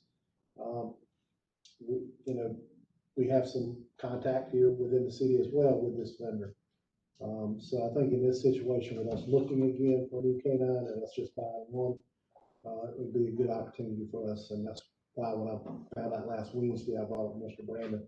The only issue was last month when it was done in council, it was done not just approving the sale of the dog or the purchase of the dog for $8,500, but also where we would buy it from. I just felt like it probably should be one of those things, and then speaking with Mr. Brandon as well. I don't want to show that there's any kind of, we're going to be doing this, but we actually do this. I wanted y'all to know what we're doing. And the reason for doing it, a representative from Astro Kennels, and George was here tonight up until about 9, but I sent him home. A representative from Astro Kennels is willing, if council would like, to come in and speak in reference to this at a council meeting. That's not, they don't have to do it, but they did say they would be available if there was any questions, because they are new, but they currently have 3 on site. From what I understand, they're getting like 9 more in. So it's not just an experimentation thing on their end. I think they're planning on doing this in the future run. So. How long have they been training the dogs? Or not training, but? Well, the dog we would be getting, so they've got, from my understanding, as of the last Wednesday, they have 3 currently on site, but they are more apt to get us the dogs that are coming in currently now, which I think, from what George was telling me, could be the end of this week, first part of next week. And at that point, we would get to go out with the trainers and the handlers and get to select out a dog. And they will start working the initial training with the dog when they're on site. So the difference would also be we get a little more training with the dog before our guy or girl gets their hands on it as far as a handler. Time frame they've been doing it, I can't tell you. But they have secured the assets from overseas and brought them over. So they are in the business of doing that. Yes, Mr. Black. Chief, since this was voted on the last council meeting, I'd like approval, and you just found this out for last Wednesday about this other dog. Yes, sir. We didn't have any kind of contractual agreement with the people in Pennsylvania, did we? All we had done at the point up until actually to Wednesday was we got quotes, we priced out the dogs and got quotes, and that was what came before council. So we didn't have a contract with them. So nothing was signed. All we had was a contract, a quote, a 90-day quote on the price of the. I just want to make sure that we didn't already have a contract since it was approved at the last meeting. Then we're gonna turn around and purchase it from somebody else. And to clarify again, Mr. Black, it was the way that, I guess I made the motion and included that the dog would be purchased out of Pennsylvania for the cost of $8,500. So had that not been the motion, then we could probably just discuss it and understood and move forward. But I appreciate Chief and Mr. Madden bringing this to committee so that we could. Yeah, the dollar amount's the same. I just want to make sure we didn't already have a contract since this was approved previously. with Pennsylvania. Right, So good we're point. breaking a point. contract with them. Any other questions for Chief Turner? We don't need any action, because it's same dollar amount versus dog, other than different vendor. Again. I think we probably should, just for I mean, Mr. Madden, I think that was the purpose of them bringing it back. Yeah, like Well, I just wanted you aware Okay. that what we were doing now. So that's committee's decision. I do know that we've already identified the funding source for the K-9. So it's not coming out of a general, it's not coming out of general fund or budgeted amount. Again, and it was not your issue. I wrote it up the way you read it, which was that we were gonna be doing the purchase of the dog for $8,500, and here's where we were getting it from. At that But time, at that's that all we time, knew. that's all I knew. And so when this came up last Wednesday, it might have been late Tuesday evening, we went ahead and got them, had them get this up to us so that we could do something on it. Because I was interested in at least pursuing it, because it is local. The county guy's still willing to ride with us if we go to do whatever, if we decide to go another route. I just thought this is a viable option here locally. It just made more sense. Well, we could, just the recommendation, we could take this council and vote on it, because we found one locally saving money. You're not saving money on the purchase. But travel. Travel. I training, personally everything. would like to see it go to council, if Yeah. that's committees, just to be completely Since transparent you and to since you let, mentioned Pennsylvania, and then the original motion was passed.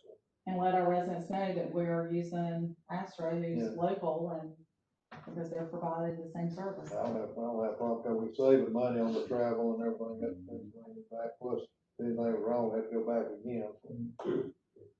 Yes, Good sir. question. Same breed, same. To my knowledge, it will be, sir. The purchase, the contract sales agreement has K-9 name, breed, date of birth, and microchip number to be determined. We have been breed specific in the last several that we've done. They've all been Belgian Malinois.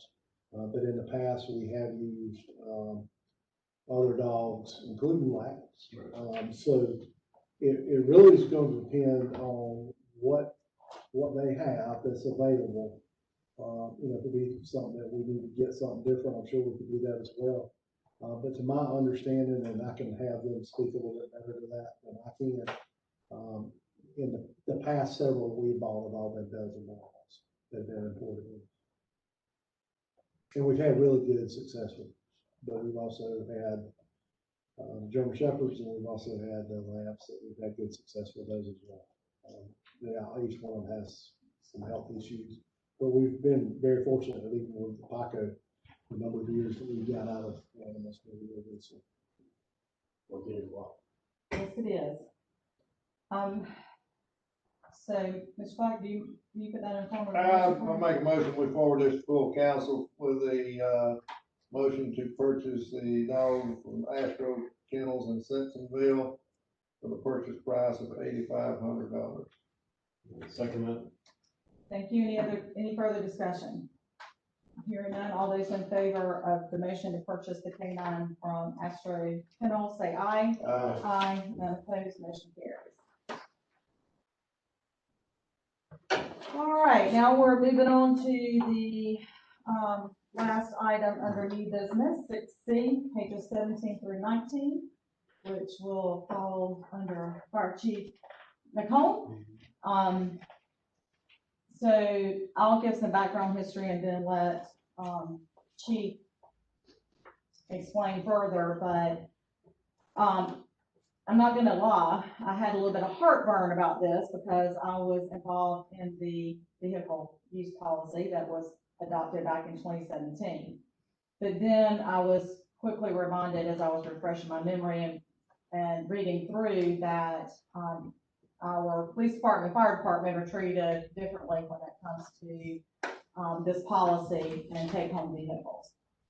So I'm sure y'all have read the background, but the request is for the for committee to consider forwarding to council the approval of a city vehicle to be taken home by our fire marshal.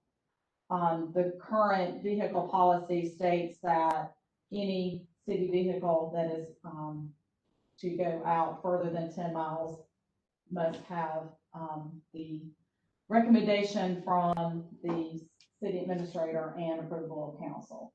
So, the recommendation came from Chief McComb. Mr. Madden has approved it, says that he's okay about it, feels good about it, no issues. So now it's come to council for us to, or committee for us to vet. So, Chief, I'll let you chime in with the more details, but that's kind of the overview. That's what you hit it right on, but, like I said, well, Marty, has to come back on all our callbacks on fires or anything like that, and he investigates our fires. So what he has to do now is, he drops off at Station 2 where it says that. So he has to leave his house, come get in the vehicle, get his stuff together, then come to the scene. Then when he gets done, he has to go back to the station, drop it off, get his stuff, get back in the personal vehicle, and drive back to the house. It'd just be more feasible for us and time management if we just allow him, he comes straight to the scene and start the investigation. As soon as we're done, we don't have to wait on him to start that. And I'll also add, Chief McComb and I discussed briefly that, which most of you would think is common sense, but if the fire marshal is on vacation or not on call or on duty, then obviously he will be driving his own vehicle home. He would not be in the city provided car. I mean, we got 2 fire marshals, Chief. Yeah, 2 different fire marshals. Yeah. And one lives in the city right here at Glen Eagle, and the other one, like I said, lives 20 miles out from up there in Gulf Brewer. They work the same shifts, or They work 8 to 5, Monday through Friday. But they're looking for callbacks. Because you really, when you're doing fires, now you want to have 2 investigators there, that way 2 eyes, 4 set of eyes. both of them come on the call. Yeah. So one already lives in the city. Yeah. How often do they get callbacks? We've had, I mean, since January, probably 6 calls we've had callbacks since January. You don't know. Yeah, that's right.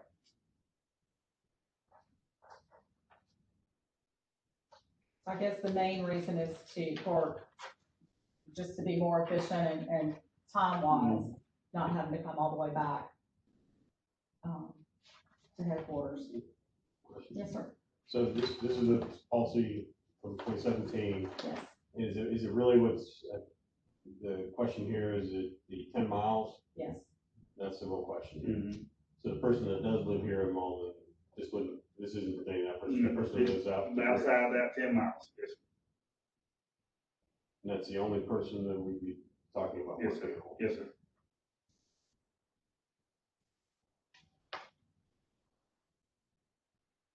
Brandon, was there anything, I don't care, wasn't in that policy, I think we discussed that for 2 years, I guess, before we passed that. But, just a year. about take home vehicles, about compensation, I know, it used to be something that you had a vehicle, there was some fee or some money that the employer paid to take that vehicle home and all, is that still in effect, or you know, or? It used to be something, I don't know where the department heads or somebody Mr. else. Black, I think what you're remembering is the IRS guidelines Yeah. for the vehicles, and it's in the policy that we would follow IRS code. Would that have any effect on Marty? Yeah, I mean, If he takes it home past the 10 miles? they're excluded. Because Yeah. of public safety. Because it's an emergency vehicle. Anybody else would be considered like a penalty. That's what I'm saying, 'cause it used to be, I think some department had something, we furnished them a vehicle, and they used it back and forth home, you know, but it's something in a salary, or they pay so much a quarter or a month or something, to use that vehicle. It'd be an auto allowance on the W-2, but again, it wouldn't apply in this case. The police and fire, would exclude police and fire out of it. Any other questions or concerns?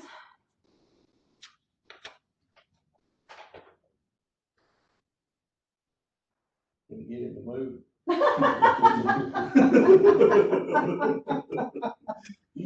Oh, that's awesome. At, 11:24. That's a good one. Can you put in a trailer station too? I know.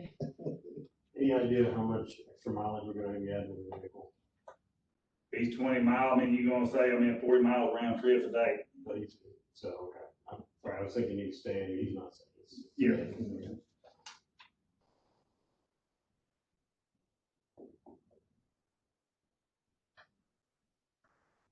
What do you think, Mr. Black? I'm not thinking what's gonna come up next. Well, it's one of those things I mean, I started the conversation out, I had heartburn. And the reasons why, someone's cutting their eyes at me now, but I would also like the opportunity for the rest of council to be able to discuss this.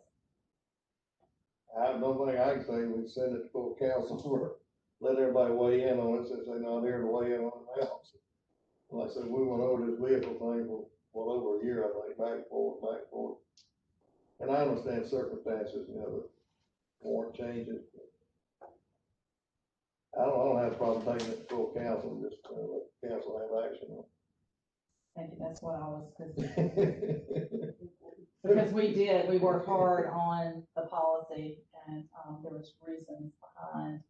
But I can also see circumstances change and, so.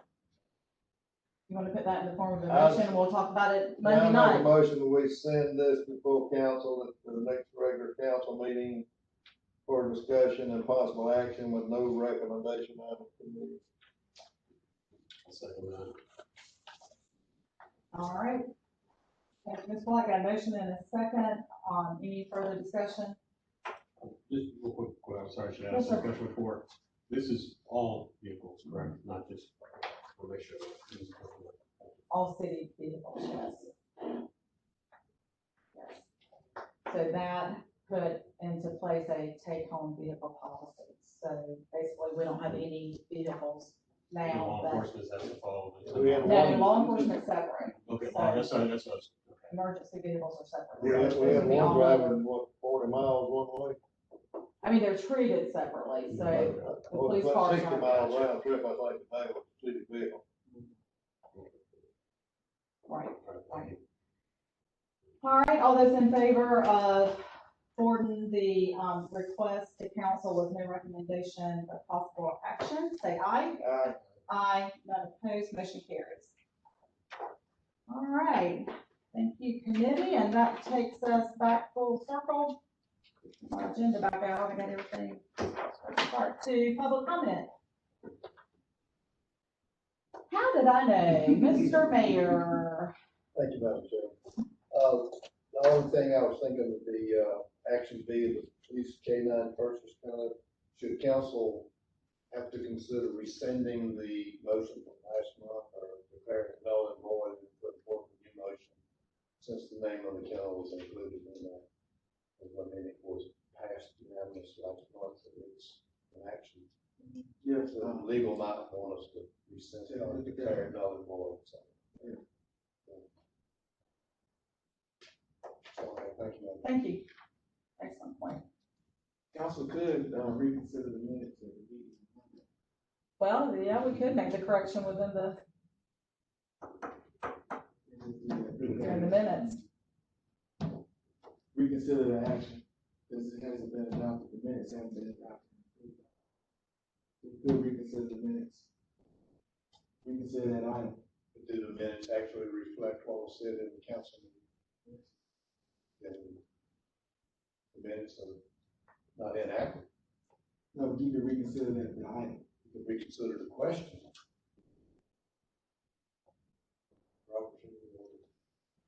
Hey, John, we understand about the side.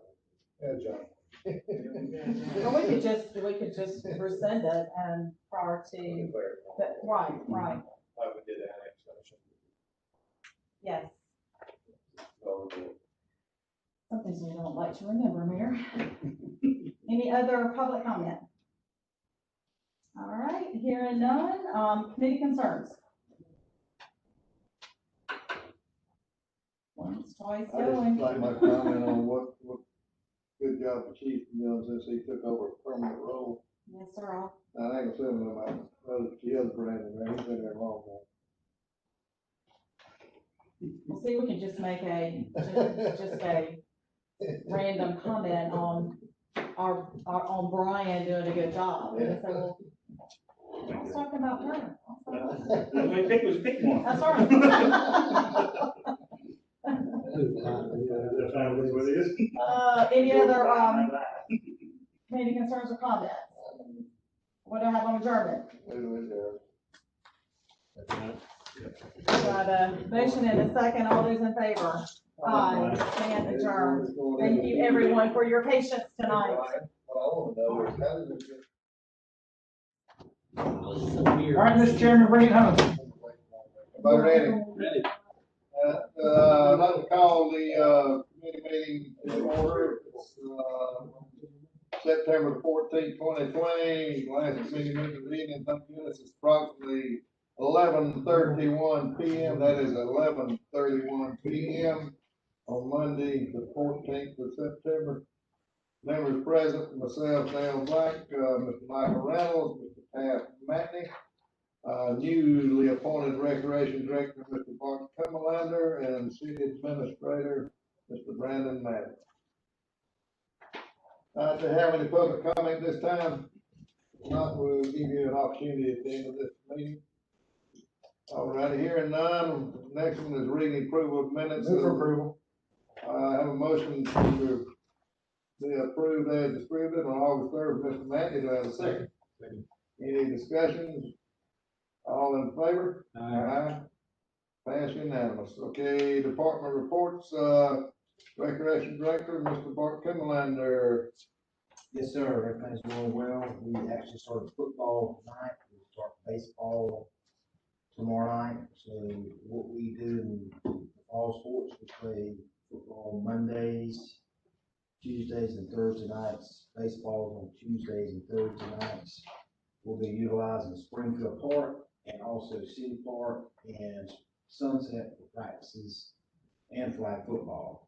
Not about flag football, we'll be starting that this week. Senior Center's opened up this past week. It's the second week we've opened up, so we're getting back to normal. Averaging about 18 to 20 folks exercising. Mr. Mayor told me today, the mayor said that those numbers are slightly increasing. So we're taking baby steps with that. Opening that Senior Center fully all the way back up. But everything else is going good in the department. Willie Stewart got appointed tonight in Spartanburg. Talked to Brandon about that as president of the SCAP for the athletic end of it. So Willie will be representing the city of Mauldin. Passes as the president of that association. So he was vice president last year, so they moved him to the president this year. I was like, that one, he was vice president left. Yes, sir. And so that's where he was at tonight. Andre was at football game, so we did, well, I was gonna get rained out, but we ended up playing tonight. So that's all I have as far as that. Mr. Black? Brandon, do you have anything at this time? That, what else you got on there? Got on the, recreation under, item under I, you got something about the helicopter landing for egg drop location? Correct. You want to discuss that, Bart, or Brandon, about that? Historically, Mr. Black, we landed the helicopter across the street, Sunset Park, from the Gaudios. And what we did on that is we kind of eliminated the time, because when we charter that helicopter, the city pays by the hour. We're trying to reduce that rate as far as having to go back to Springfield Park. We did that the first year or two that we started this event, landed on the football field at Springfield Park. Going back, you know, we made a commitment to the Gaudio family to, cut some of their grass and things like that. So we're just trying to, protect the best city's interests by not having our city staff over there, private property cutting grass. I think it's feasible for us to land a helicopter at Springfield Park, back over there. That's not that big of a problem. We have changed helicopter companies charter. This gentleman that we're using now is very negotiable on the pricing on that. So my recommendation is just to move it back to Springfield Park on the football field. I've talked to the fire chief; he is good with that, and also Matt is also good for to move it back over there as well. So just get council's blessings on what to do next with that. But that's rec staff's recommendation. So. Did we have any kind of contract or written agreement or something with Cardos? Now, there was a letter that was, sent to him from the former administrator, but nothing, like a formalized contract or agreement. So it wouldn't be anything that we, Mauldin? No, I would probably send a letter just for the record to, inform them, that any previous practices will stop now that we're no longer, using that site for the helicopter. If I understand correctly, we were cutting the grass and all of that for the purpose of us using for the egg drop once a year. We hadn't had it in, what, 2 years? Well, we were not cutting the whole grass. There Just is where the helicopter. right. Well, we would cut that the day of or the week of the event. What the city agreed to is cut from the pump house. He has a pump house, it's a creek. The pump house is there, the creek is going through the pond. Is cutting around that for the family, and that was the agreement that Trey, the previous administrator, came up with and wrote a letter to them. And I do have a copy of the letter. It's in the office, but just felt like somebody, a staff member out there getting hurt or fall in or something like that. You just gotta, so appreciate them doing that, but I think we can make it work in Springfield. Once again, it's the council's pleasure what they like to do with that. What's the committee thoughts? Mr. Chairman, I would say that, we're not dealing with a legal issue. We're not dealing with a policy issue. I think that this is an operational issue, that the department head and the administrator can handle without any interference from council. I mean, we're talking about what side of the road the land helicopter. So I would say, you gotta do what you need to do. Yeah, I don't have no action, I said it, because it wasn't no real action, no formal contract or formal agreement. I don't know if the council ever voted on it. Just kind of a letter, I think the previous administrator signed with the property owner. I think that's something y'all should be able to work out. We take care of it. Hutch, you got anything else? Mr. Pillman? No, sir. I don't see any items on unfinished business, new business, none. We're back to public comment. Any public comment? Not here now. Our committee concern, you got a committee concern? I'm concerned it's 11:30. I am too. I had one thing, and I talked to Barton, and I think Brandon had it in his report we discussed earlier about the paving up there. But it's not on the agenda, but that's just something I think we need to, y'all need to. City Park. Yeah. Yeah. Y'all, in my opinion, y'all need to look into that. If we need to get bids and all that, which I know we would, then bring it back at the next meeting or something like that. So if that's what we need, I think you had it in your report. It's an item that needed to be addressed. So, but even though we don't have, that's just committee concerns. So y'all could, I guess, the proper thing would be to get 3 bids on it. Yeah, if, as long as council approves it on Monday, the funding piece of it, we'll get 3 formal quotes. That was for the city park. City park paving of the parking lot and all. I can't remember it ever been done since the park was built. Maybe they had it. That motion was approved, out of committee to go to full council with a recommendation of approval, so assuming that does happen. So you'll know Michael and the rest of council, Mr. White, that is doing all three parking lots in front of the gym, in front of, the property, this Chandler's property, that with flagpoles at, and that other parking lot by it. Everything except the walking trail.